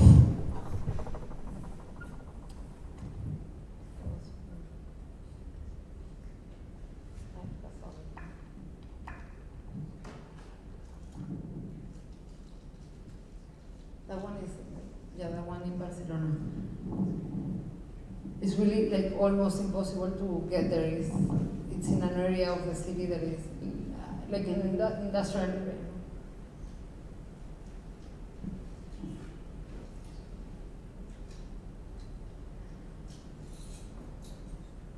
And then the last project of like the last 12th of October, we in 2011 there were 2 cases of Samba Martínez and Idrissa Diallo. They both died inside an immigrant detention center. And there were 2 cases before, but they were completely invisibilized by the media. But this one about Samba and Idrissa were so close together that they appeared in the media. And when we were thinking of what we should do on the 12th of October, I was reading news about Samba, and I found out that she died in a hospital named 12th of October, which she was detained in the immigrant detention center of Aluche in Madrid, and then taken at last moment because she demanded attention from a doctor 10 times. And at last moment she was taken to the hospital 12th of October when she died. So we decided. And 1 week before this 12th of October, the judge closed the case and said that there was no responsibility, even though she was detained in Melilla, she was detected VIH. She was taken to Madrid to be deported, and she said that she had an infection, and there was no, and she died. And the judge closed the case, or I don't know, 1 week before this. And well, she was born in Democratic Republic of Congo. So I'm going to explain. Yeah, we decided to make a route walking in Madrid, taking an image of her and a short explanation in the same sign saying Samba Martínez, after being detained in the immigrant detention center for a month and a half, died in the hospital 12th of October. So we did this action during the 12th of October. And we walked through, first we went to the Columbus Monument of Madrid, because there is where during the 12th of October, all the militaries gather, all the fascists gather, and we didn't, because Barcelona is fascist, but Madrid is crazy. They go out with their t-shirts with Franco, and it's really normal, that stuff. And we didn't realize that all of them were going to be outside celebrating.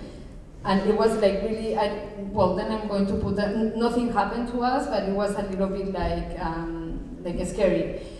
And then, so in the route, we went first to the Columbus Monument, then we wanted to find a point in relation with the Democratic Republic of Congo, and we find out that during Franco's dictatorship, there was a Congolese politician, right-wing politician called Moïse Sombe, who was involved in Patrice Lumumba's murder, and who was given asylum, the same asylum that Samba was asking from the Spanish government, was given asylum to live in Madrid, and we find out his address. So one of the other points we visited was his ex-house. Then we went to the immigrant detention center in Aluche, and then to the route in the hospital 12th of October, no? And we were delivering, it was the only 2 of us, but we were delivering information about this case, the case of Samba, as well as the case of the other people who have died in detention in Spain. No? That it was this was a pamphlet that we were given, and a website with. And this is the last. 12th of October. Yeah. The last of this series. Yeah, and this is in the website. Well, the video, the route, and the points we're visiting, and the video. Well, it's pretty long, but it was really interesting that the police came to me and told me, you cannot reivindicate anything today because it's 12th of October, it's National Day, we cannot be here and blah blah. And at the same time, there were people with flags from the dictatorship, which are supposed to be banned now, like showing them openly, no? in that same area.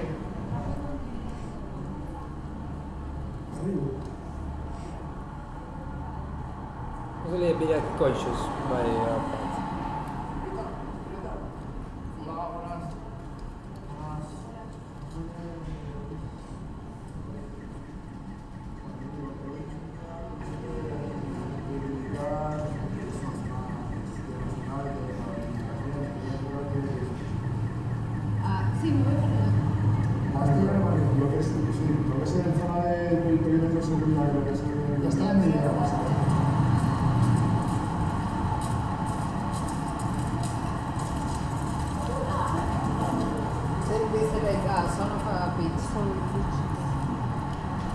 Yeah, there was a moment when we saw Los Guerrilleros de Cristo. I don't know how we could like translate that.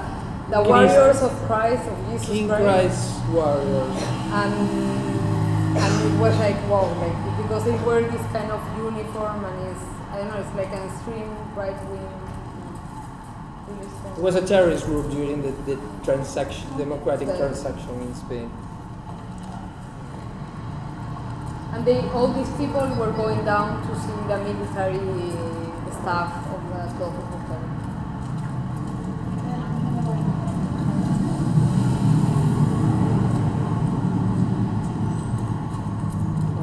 There were a lot of military.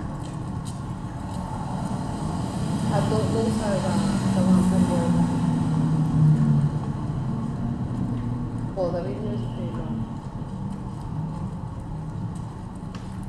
It was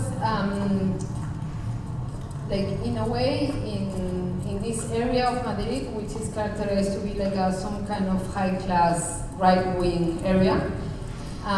There was a lot of reaction to the image, like like you could feel it, no? And then when we went to like the middle class neighborhoods, it was crazy to see that during this day the right wing were like celebrating, doing stuff, going outside with their t-shirts and flags and stuff and everything. And in the middle class area, everybody was having just like a holiday, no? Like without like, I don't know, like playing with their kids and like doing nothing. And something really strong is that nobody came to us. There was one woman that came to us asking us about the case of this girl, no? Like just.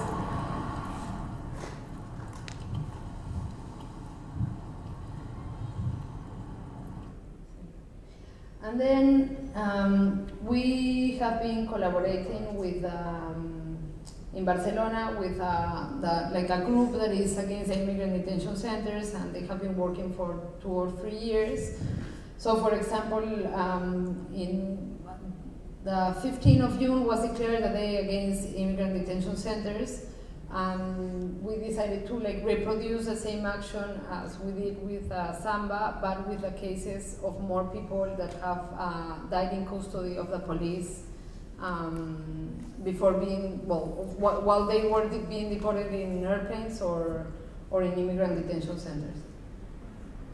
But this group is a kind of no prison group or no detention center no next detention to us. center. But no, because I mean it's difficult because in Austria the no detention center groups are not in our area. That these are right wings also. What? They are also right wings who are against building. Because of money, you mean? These are this is for closing them. And usually in Spain, in most of the cases, the immigrant detention centers are not new. Actually, the one in Barcelona is the only one I think is it was built express for this situation. Yeah. And the campaigns are against the immigrant detention center, against the immigration law. Yeah. Okay. Yeah. Actually, now we're like talking with Imaina because recently, like 2 weeks ago or so, International Amnesty made a campaign saying like immigrant detention centers they are alternatives, no? And their commentary to the government is that the detention of people in immigrant detention centers should only be an exception, no? Like And there are another techniques to control people, like for example, they didn't say it clearly, but I assume like bracelets, that is what is used in the States. No? That's happening in Greece too.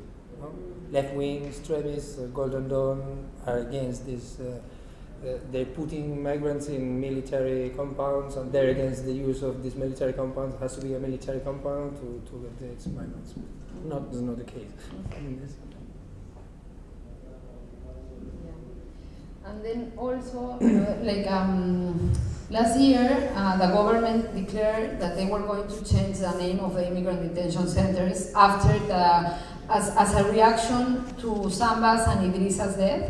They said, okay, we're going to change the name and make a new, we're going to regulate and like make a norm of how it works, no? So they wrote down a law that is not already working, but we have already read it, and they basically like just describe the actual function of the immigrant detention centers.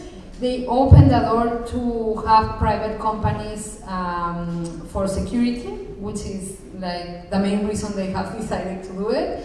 And they put this stuff about like changing the name, no? From CIE, that is Centro de Internamiento de Extranjeros, that will be Immigrant Detention Center, to CESE, that is Centro de Estancia Controlada de Extranjeros, that will be Center of Control Estance, or like stay of foreigners, no? So what we did was these signs with different immigrant detention centers, like a genealogy of detention, like spaces where people have been detained under an exceptional law. No? For example, the Japanese in the States during the 50s, or La ESMA, the school in Argentina where people were detained, like in the, I don't know, like in the notion of what Agamben proposes, no? That the immigrant detention center is a continuation of all these spaces, no? And really, it's not that that they are exceptional, is that this exception way has been maintained during the years, no? So we made all this genealogy and working a lot with the names, no? How they adopt different names to name these places, but at the end they work for the same stuff, to detain people and deport them, or in some cases finally like, disappear them or kill them, no? And then, well, with the campaign, we decided we wanted to burn them, because there is a phrase that we always use is hay que quemar los centros de internamiento extranjero, no? Like burn, we have to burn the immigrant detention centers, no?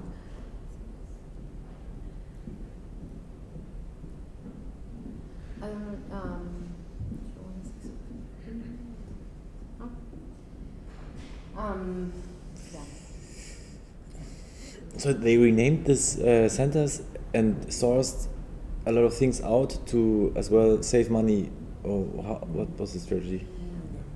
Not now. It's a project. It's not a law that is a project, but it lets NGOs to manage the inside and private security. No? Now there's the police inside. Are the only ones who manage this center. Are they planning to do it? Yeah. And reading or understanding this in an economical moment in Spain in which they are privatizing everything. You know, like the health system, the education system. It is obvious that they are trying at the prisons as well. It is obvious that they are trying to do this same game with immigrant detention centers, no? And also they change in that new law. It's really if the person detained doesn't show that the lawyer that comes saying that is her or his lawyer, you cannot have a visit with your lawyer, and that's completely nuts. Now lawyers can go and keep in contact with people that they don't know. They know. This my cousin is inside. They go and they can have a date, a date with this guy. Now, no, you have to demonstrate that to assure that you are previously his lawyer. Which is really contradictory because they are going to leave a lot of people without lawyers or using the lawyers that work for the government there, which is like they don't do anything, no? They just like sign documents for the deportation and that's it, no? So what is the structure of different groups, for example in Barcelona, that are pointing the finger to this or that are active, and also you had some collaboration. How big is this network, or what? It's really tiny, but maybe we podemos hablar. Because actually one of our main worries is the fact that the claim around immigration is not being a big claim, even though at the moment the country is going through a lot of like social movements and claims and everything. Actually, the claims about immigrants that has to do with immigrants have not been in 15M, Occupy and all this stuff. It just doesn't exist. So there are like really tiny groups, for example, the campaign for the closure of the CS is like a constant, like 10 people. And then people that come and go is like 20. Then you have Papeles para Todos, that will be papers for everybody. And they have been working for more time. Actually, like 10 years ago, they were like really strong and they occupied a church as well as the same as here. And they got a lot of legalizations after that. And Papeles is also, I don't know, like the main group is like 5 people, and then like 30 when they get together with everybody. And then you have SOS Racism, and that is like an NGO that also comes from France, and everybody's paid in an NGO, so it's really complicated. They agree with the government in the fact of writing. They are not against deportations. They are not against the immigration law or anything like that. No, they say like, okay, immigrants who are detained should be treated in a humanitarian way, and that's it. No, and a lot of NGOs that work like that. But mainly there are just 2 groups. Yeah.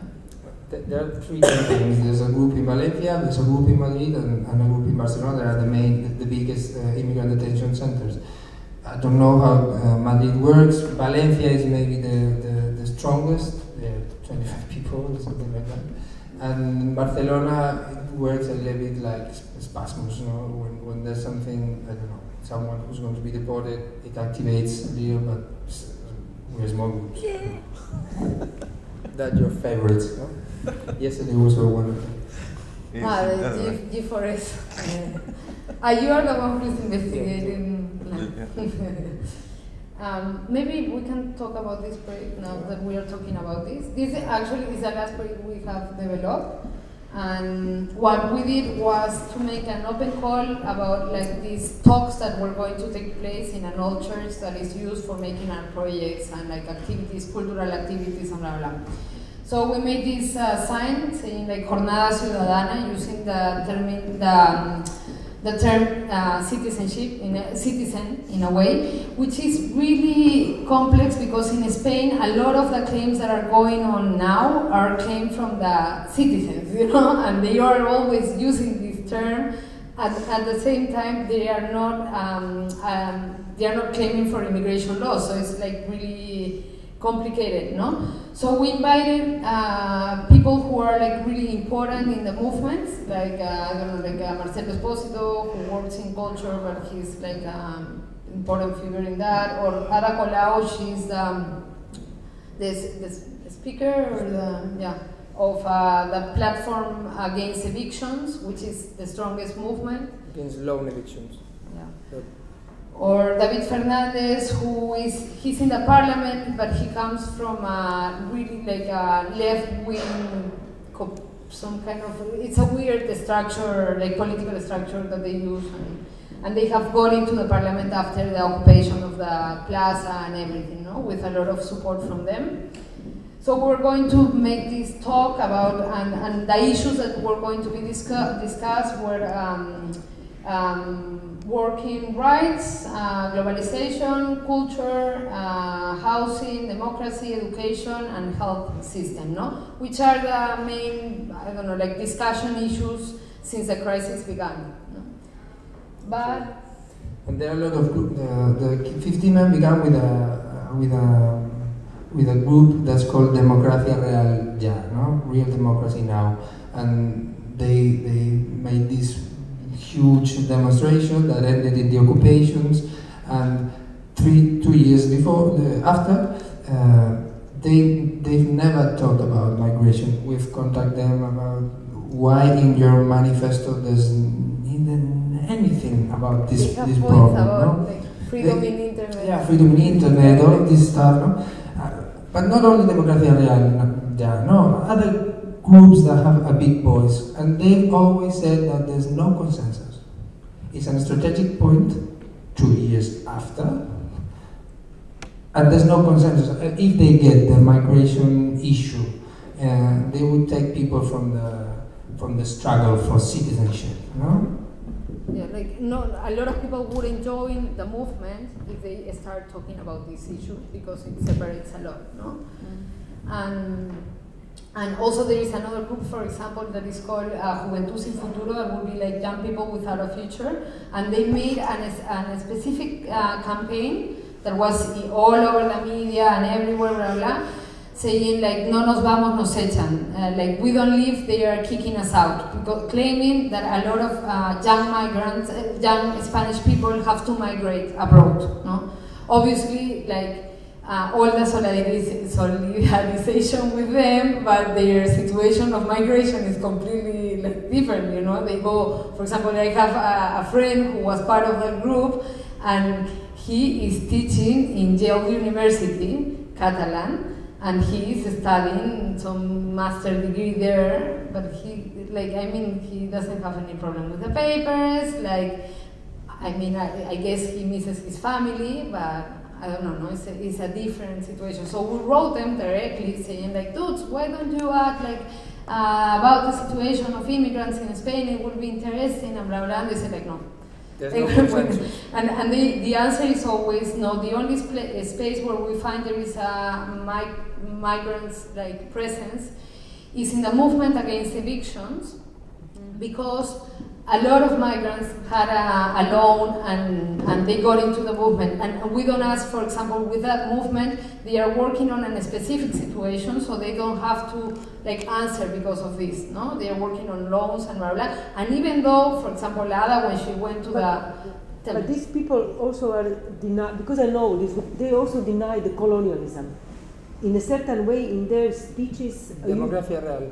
Yes, you don't see, I mean, in general, all these movements, that I think this denial of colonialism also being not part before of this theoretical, critical interventions, because it's actually now just prolonged or reflected. So I think it's really a whole, I will say, Frankist, fascist discourse that actually suppress precisely the point, because migration is coming after the complete evacuation of colonialism. There were a lot of samples around this. There was a book written by 3 professors that came to the Occupy Square to talk about it. It was 100 solutions for the crisis, and you make the Control F, and you find migration in 3 points.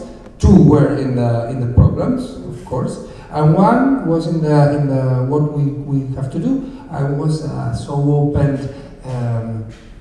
Pay the colonial debt. We should help these countries to develop so these people wouldn't have to come. And the discourse in the 15 is basically, we first have to solution our problems, and then again go to help them. No, but it is just. Oh no. Also, another answer we received. Okay, like I said last night, I'm heading into Brookvale, and I got to do something at 9 o'clock in the morning. This is about 45 minutes away, roughly. I'm waiting for the bus to the mall. It says on the bus stop 20 past, but Or 18 past. Or any minute now.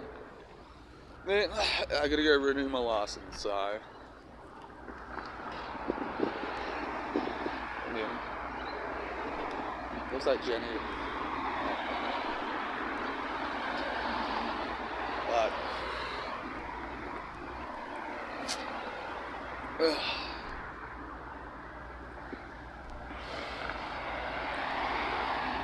Oh, it's not Jenny. Some lady down there was neighbour Jenny, but good coffee. Woodbine Cat Bakery.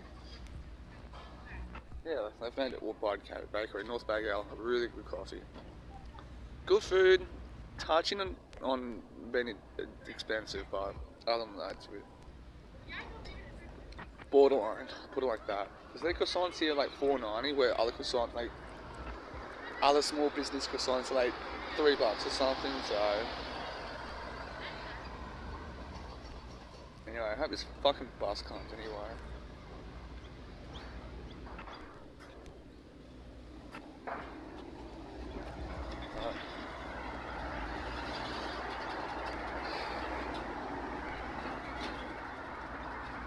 But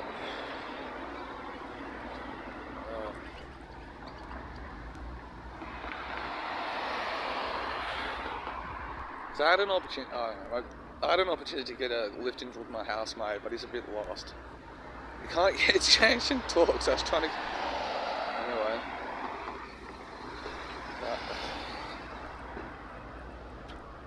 Fucking hell, man.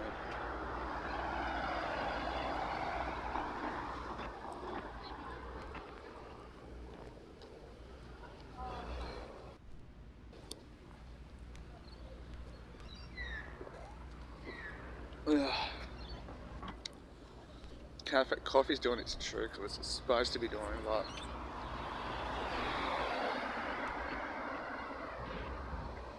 fucking hell.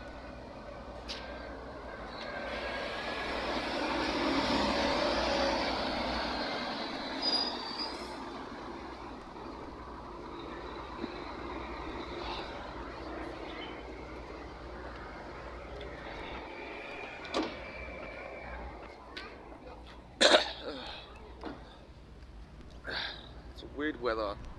It's cold and it's sunny at the same time. So I personally blame the Illuminati, but I know it's the weather at the end of the day. And some milk. I'm in the bin.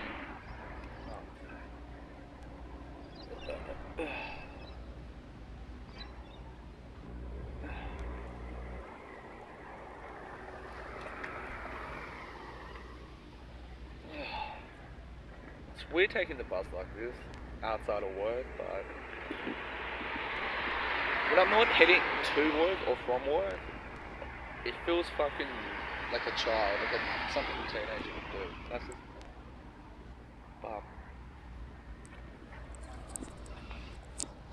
there's no trains in the northern beaches too, guys, so.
been here before, haven't we? The mall.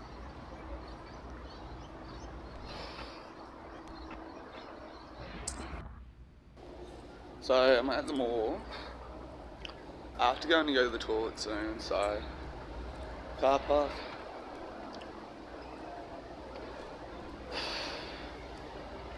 Finish my cigarette, then go into the toilet. But let's not get hit by a car, okay? So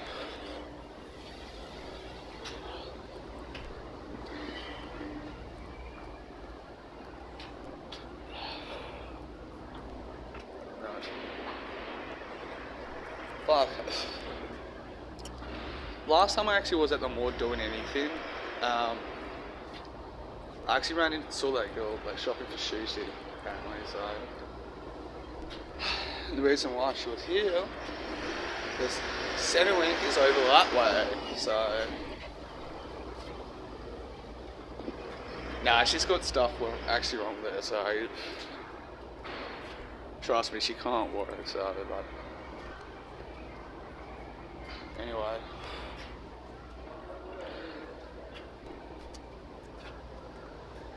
But it feels weird being in the mall now for me. Not used to it.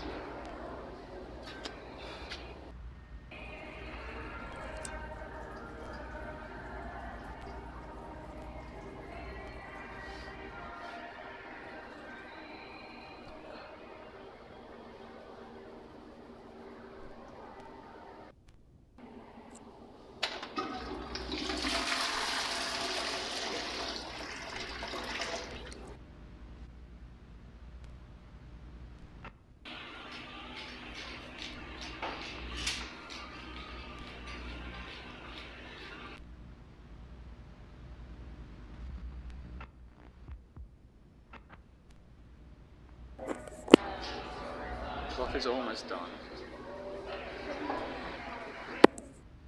I'm walking up to my thing. This pipe thing is just going haywire.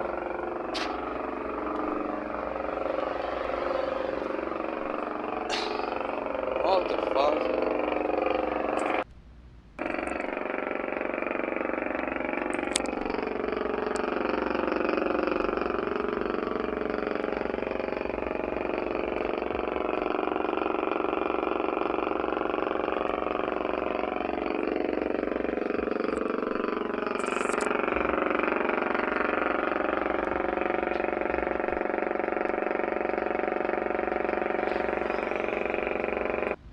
I can't get it on camera, but something's not okay with it. Oh, I can see better. See, look at that. What the fuck? That's gonna explode. That is not okay. What the fuck? I'm in the Illuminati of that. Where is it? See? Who knows?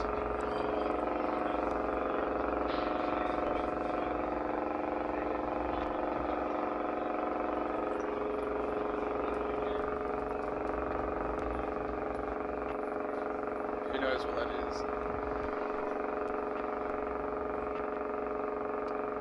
That's gonna explode.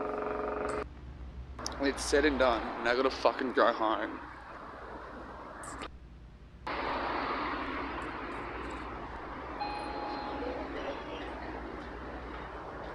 Going up. Doors closing.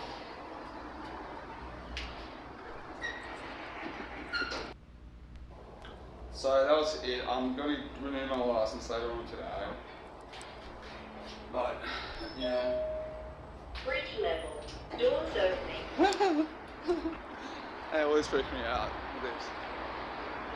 180, 190. So, it's good in the morning, but shit happens.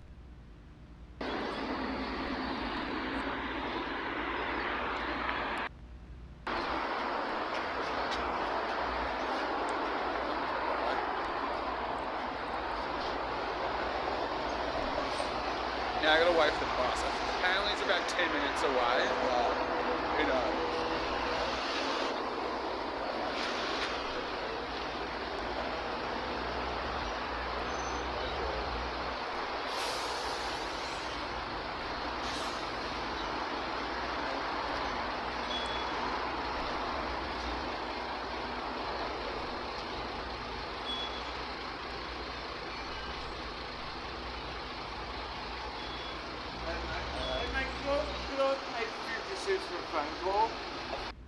Daddy just asked me to use my phone. Fuck you.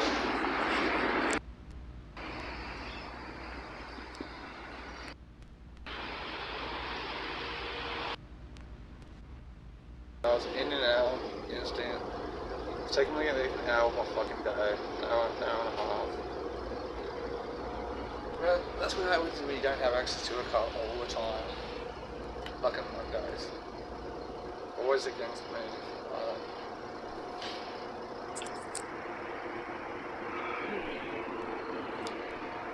No bus ride though. No. Anyway.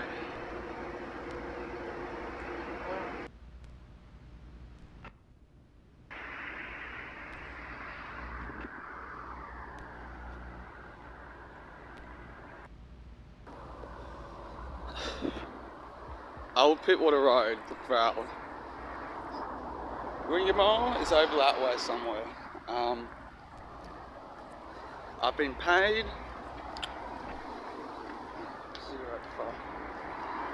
And I'm going to renew my license now for 1 year.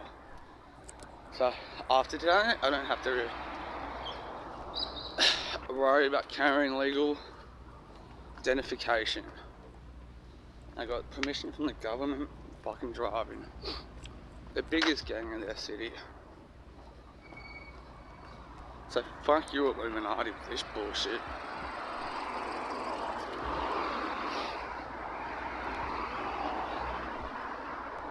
But since I don't have a car, I don't know when my housemate's coming home. It could be an hour, 2 hours from now. So I said, fuck it. Hop on a bus, walk up.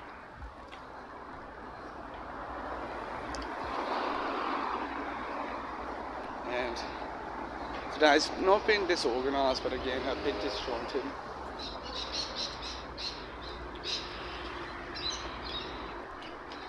If I wasn't as centred as I normally am,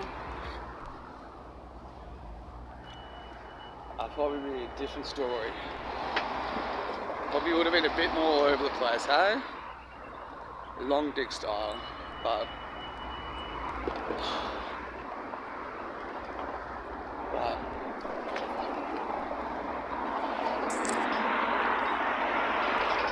I think I'm almost there, but walk back through the mall on the way out. And I walked one way, well I could have walked another way. And I gotta change my shirt and jumper and shower maybe when I get home too. But I gotta take a piss too. I'm always going to the fucking toilet too. But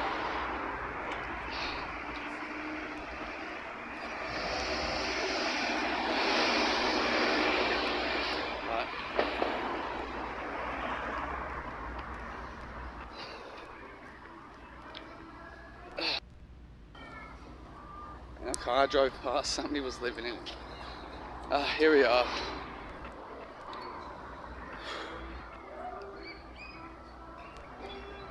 Is it? Yeah, it is too. I'm going to turn off my phone so there's no misunderstandings.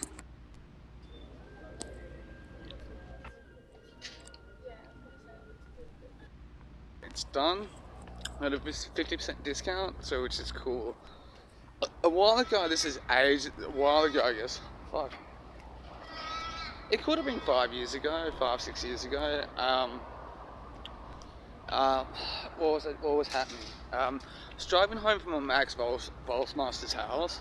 I was speeding through a fucking school zone. Fuck you cunts, but on the Pacific Highway, but it was an honest mistake. Anyway, so I'm going back to the mall. I have to take a piss, and which is cool.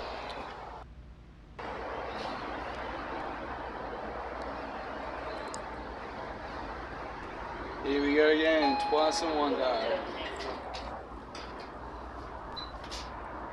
So, fuck man, it's taking so much of my day out. I can't get shit done. So, happens though. So I might head up into Manly tonight too, just to fucking vlog.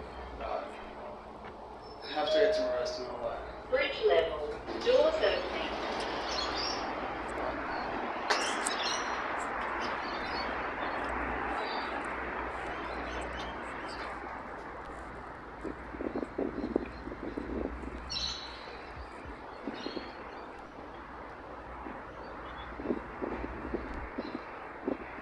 So a couple times when I fucking missed my bus.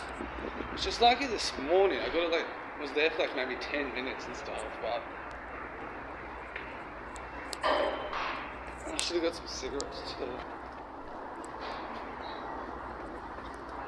But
hey, so I got my renewed my license today, as you said earlier.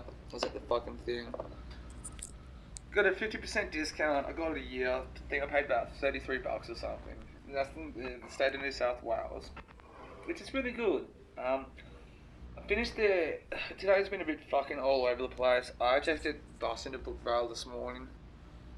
Took the bus back. I organised a file, a video, which I started editing this afternoon. I don't know why. I just couldn't still, so I fucked off again. And what else? Yeah, went back to renew my license, waiting for my payday. So it's good. I thought I had to pay more, which is good, a good, nice, polite surprise.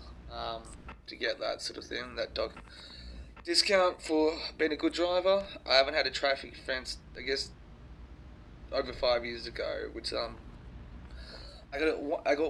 had one parking ticket. Bullshit. Fuck you, Pizza Hut. Side story. It's not my fault, but it's not their fault, but it's more my fault when I was there because of Pizza Hut. And the first actual traffic offence was I did something with my mate Max Bowlmaster years ago, and I was going through Pacific Highway, which is a long main road throughout Sydney.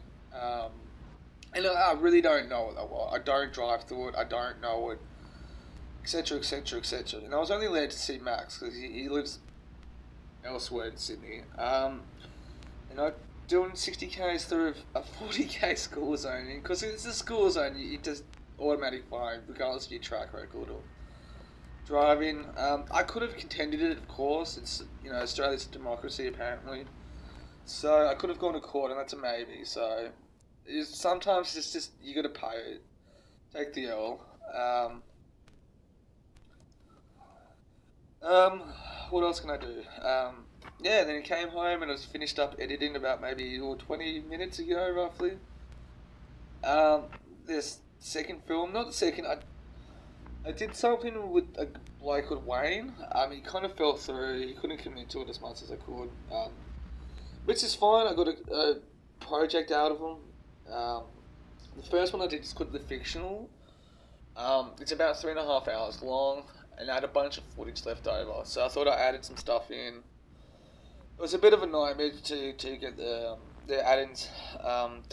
The leftover footage I thought was wouldn't be enough to kind of fill out a feature. It was actually as I was looking through it, but so I thought I'd try to extend it anyway regardless. So I had a couple pieces of audio recordings done for me. Did a bit of experimental stuff. Wayne's blasted throughout the whole film, which is cool. I might have talked about these brief issues with the guy who was trying to do it, which I won't go into details. Personally he's a great dude, but professionally he ended up being a prick. But separate story, which I might tell at some point later on in the future. But you know, now I'm home, so I thought instead of fucking off to Manly straight away, I'll stay home for at least an hour and a bit. You know, I might head out to Manly a bit later on tonight though. But you know, so I don't start to work till 10 tomorrow. And so it doesn't matter if I wake up before 7 and stuff, but I should.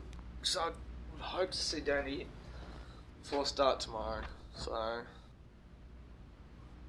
I actually got a weird comment from somebody. I published a vlog today.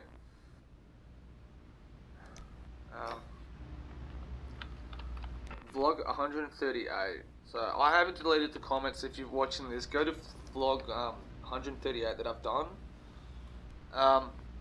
Where is it? Just gonna pull it up. So I think Nick Crowley did a movie on this sort of like YouTube community. I'm pretty sure he would have done it. Smoking a fag at. Okay, here, hang on. Amazing. Okay, this guy called Ugly McGinnick.8774.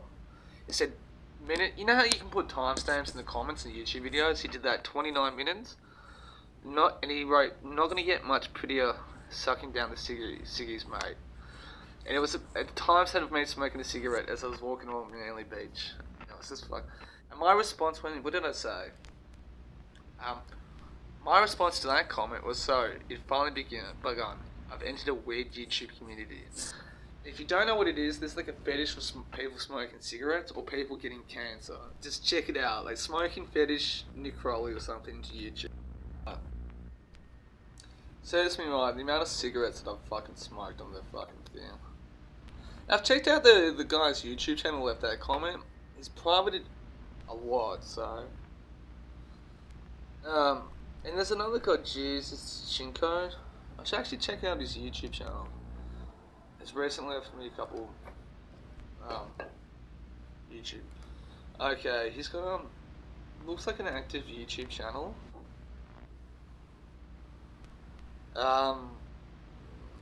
He's pretty active. He releases a lot of stuff. I don't think he makes an effort to do. I'll give him a shout out actually. He's commented.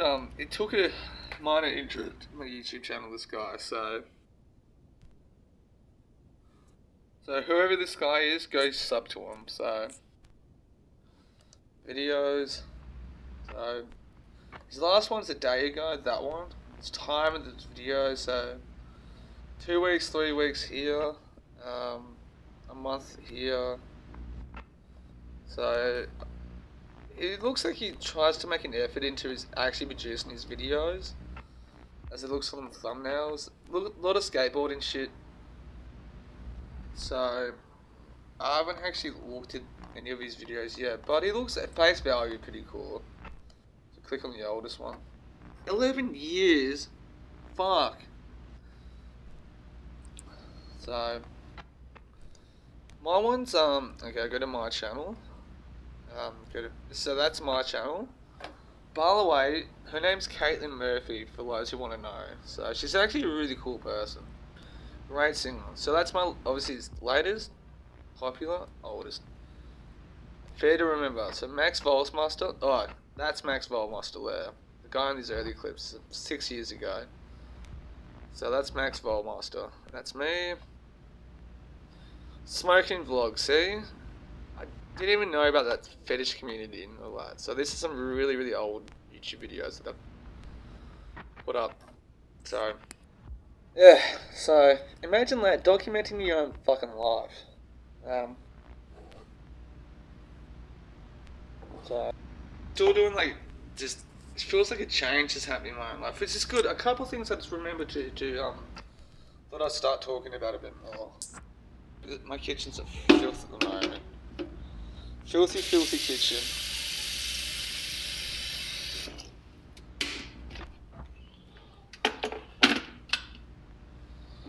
I want to use up the rest of this instant coffee. This is cheap instant coffee, guys.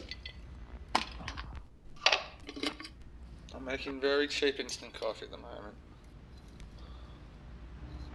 Use up. I got another one up there. This kettle here slowly builds up. The one I got in my bedroom's pretty quick. This is the obscurity of my kitchen, the house that I live in. There's a fucking thing here next to that, and another coffee thing. So this is eating chocolate. So we're drinking chocolate.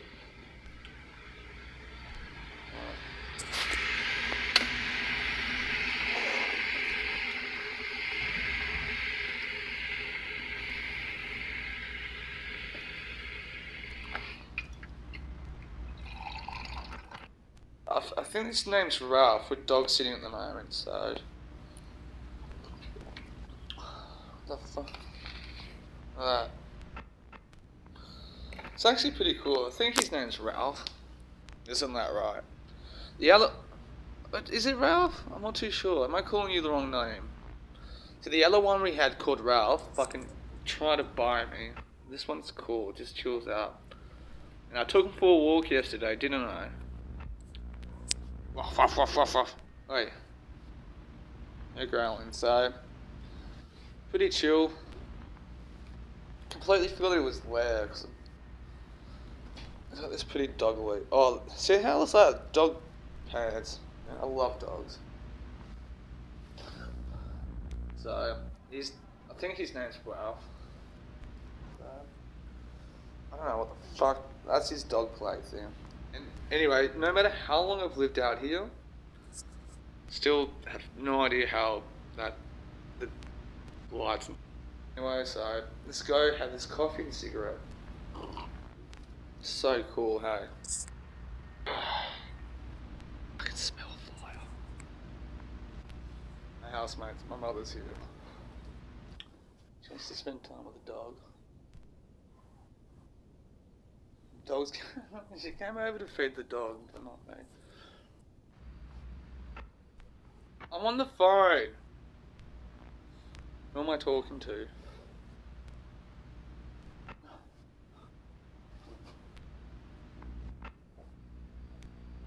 She might come out.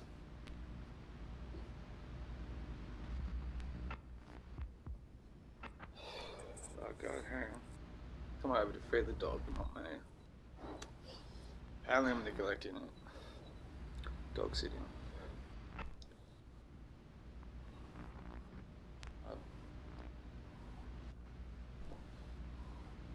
Such is life.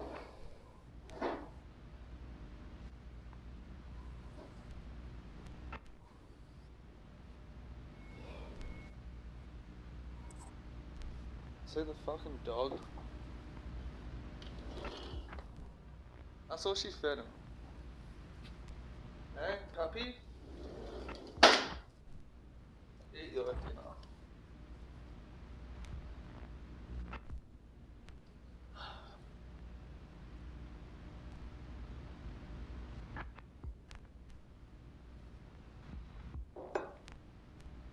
I came around to feed this dog, so I thought I wouldn't. No, it's just fucking in the spare bedroom.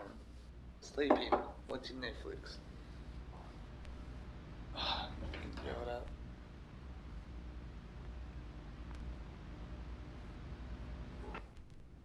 Listen to the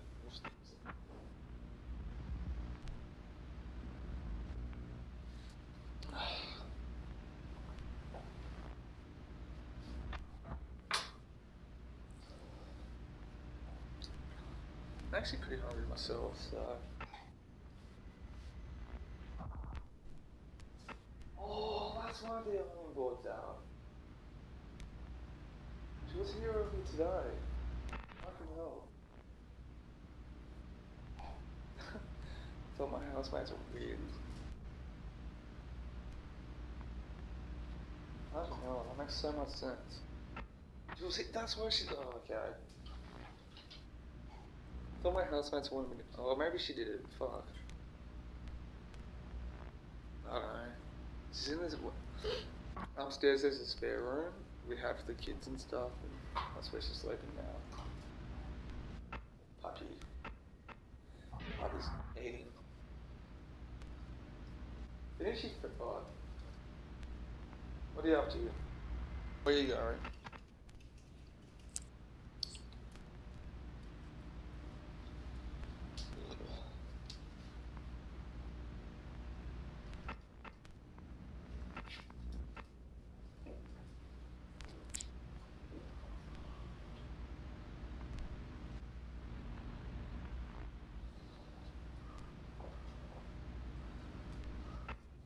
Okay, I think I'm bothering Valve. Hey Valve, you need a bed afterwards?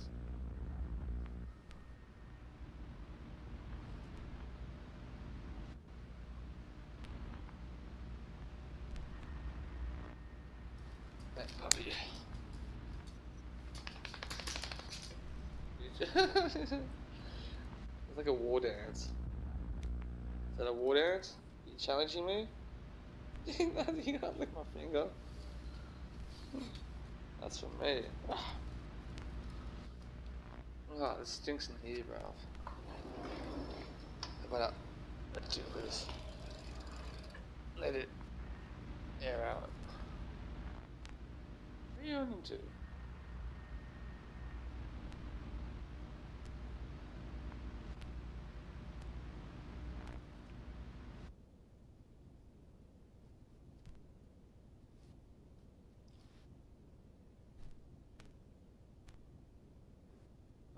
Someone's coming downstairs.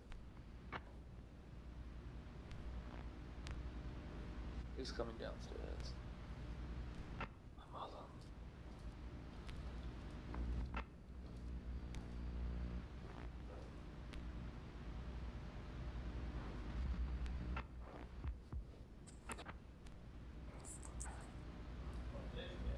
Yeah, he's down here.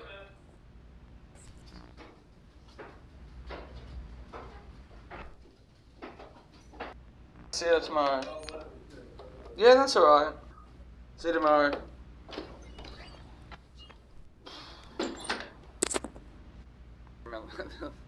That's why my housemate. So my mother was here this Saturday and I didn't even fucking know when I was getting my license checked. She came over, fed my dog stuff that she thought I wouldn't. So she ironed a bunch of clothes. It was my housemate's clothes to iron, but it's wondering why the fucking the ironing board was out in the iron. Now my mother's upstairs in the girls' room. So we've got a couple of spare rooms upstairs. And that's where my housemates have daughters and stuff.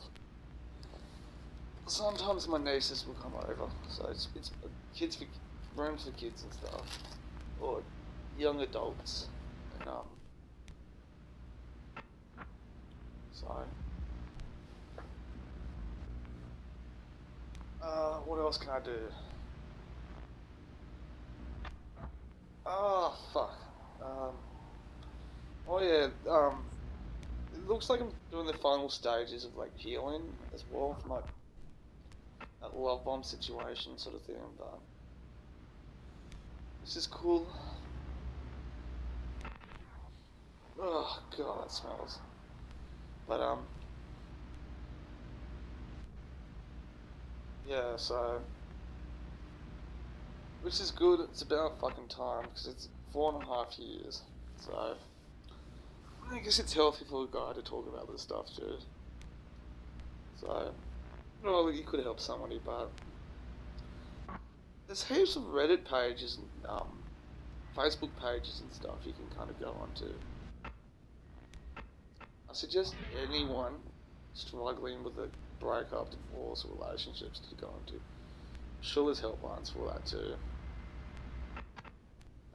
Anyway, I'm at the cafe tomorrow, which is good. For the next 3 days too. I'm actually really stoked that I got that discount for my driver's license too. Who knows? I might commit a traffic offence the next year. So, I'll fight. Oh, fucking hell. I don't know what else to do, I don't know what else to be, don't know where else to go. But, you know. So I'm passing a few minutes, so I might head down immediately after I had something to eat for dinner. Night time, so. Yeah, so that's good. You know, I can hopefully focus on myself, heal a bit better, get back in line. The last 2 or 3 years I have been, that fucking almost wrecked me too. It could have been worse, and by comparison, I really don't have things to complain about. I got friends and family who've gone through so much worse.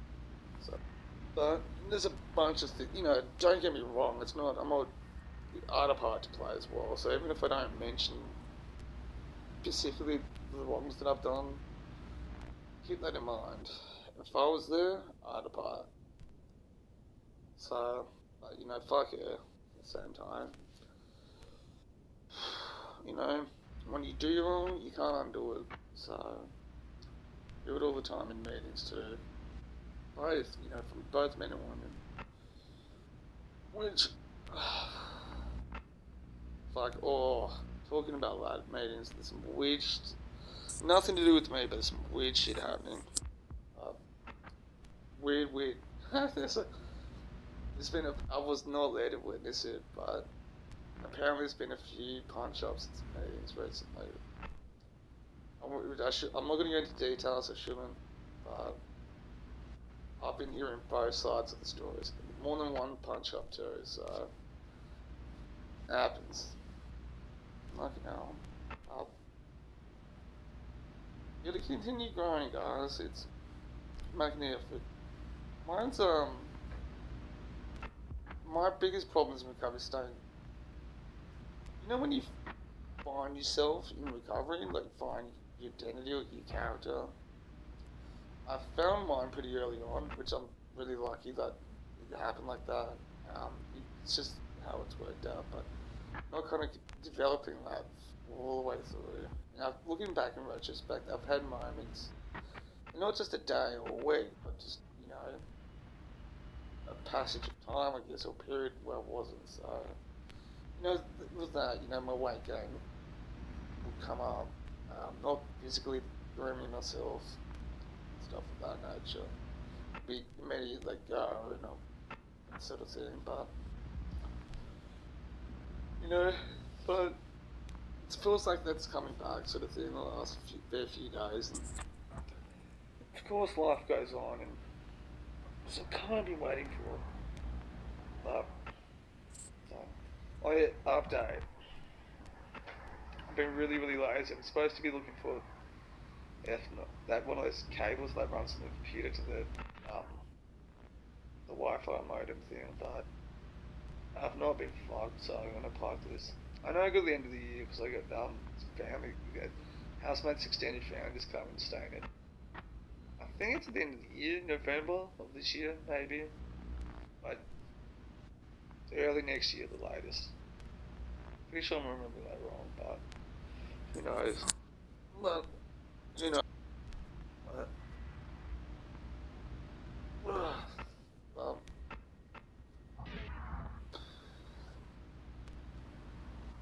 but it's cool, you know. I've got a perhaps do like a meeting, at least one meeting during the week to help click in a bit. Be conscious and aware of what I'm doing wrong. Like I said earlier today, my day is just disjointed. I would start something, stop it, start something else, stop it, go back, and so. But hopefully I can carry it through, a bit more consistent, look after myself better. Like I said yesterday as well, like I was supposed to have the night at home to catch up on my art, being a fan of art. I love doing that. For 6-7 years in recovery, like every Sunday was just a day to stop and just read books for the morning and be in bed watching movies all day. And I really like that. Maybe the occasional documentary, listen to the occasional album. So I really enjoyed that actually. Really did. And I was actually spent a lot of my week looking forward to that day where being in bed just kind of okay. Yeah. And I think that like you don't have to like watch movies all day or read books. It's just whatever just kind of gets you. Sometimes when I hear cars drive past, I think like a car accident happened and it never is. It's one of those busy, quiet suburban street roads. Not a main road, but anyway. What else?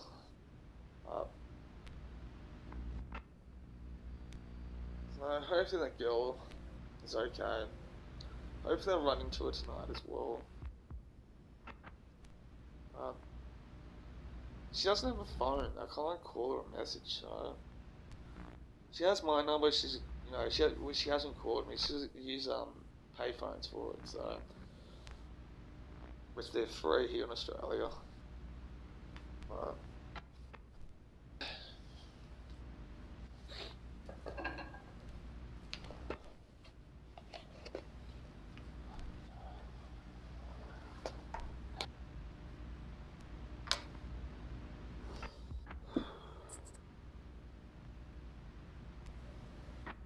I just want to make it clear, like, for anyone who thinks that nobody realised you're dating a loser, a fuckwit, a fuck up, somebody abusive, toxic, trust me, they know. And when that shit hits the fan and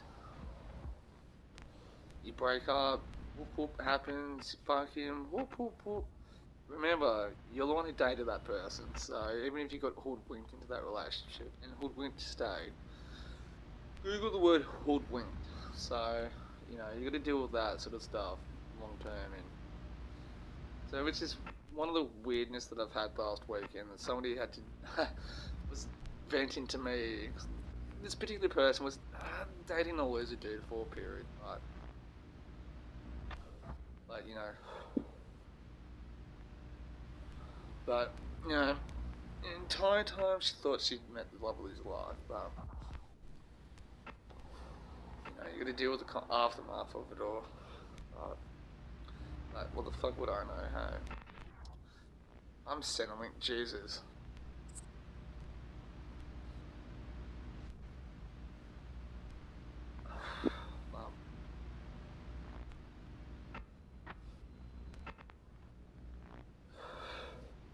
It looks a bit calmer tonight, eh? Looks a bit calmer. But like I said, Manly's a lot more closer to the ocean than I am. Directly that way is the east side of Australia. Swimming to New Zealand from there. But the wind and gusts and stuff will be a lot more bigger.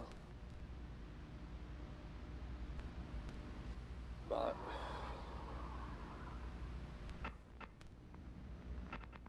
right, so I'm hopefully that weird smoking fetish community that YouTube has.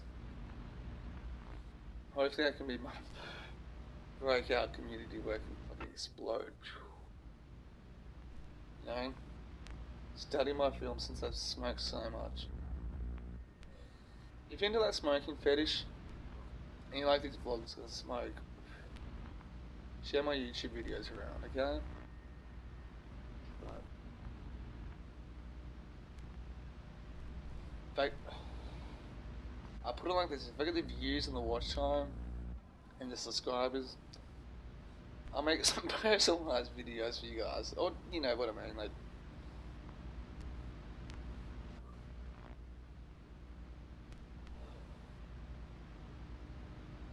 But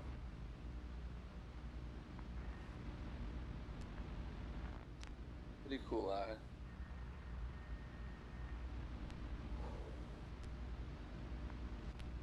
Dude, some fucking weird porn stuff out there too. So talking about weirdos and locales and fetishes and all that shit. That YouTuber, Marshall Man of the Fourth, he's into farting videos too. Fucking a weirdo. Like watching people, particularly attractive women, fart. And his YouTube name is Marshall Man of the Fourth. Right? And he thinks he's Eminem's son.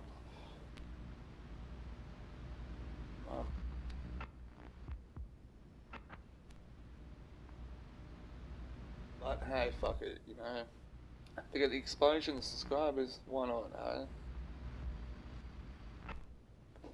Certain sorts of weird shit in people, like a YouTube channel like Mr. Snowflake or something, like doing a case study on me.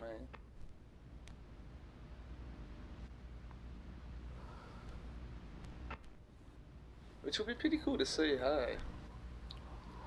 Right.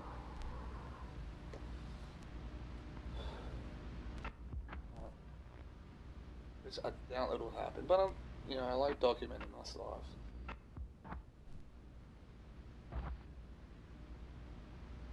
So.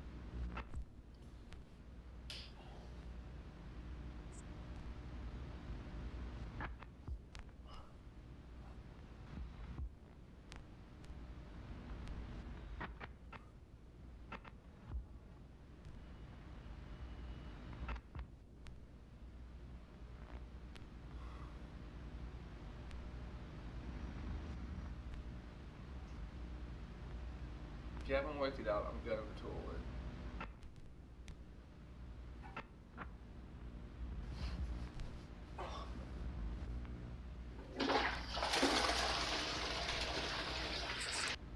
This is the internet, so I'm sure someone will masturbate over that. But,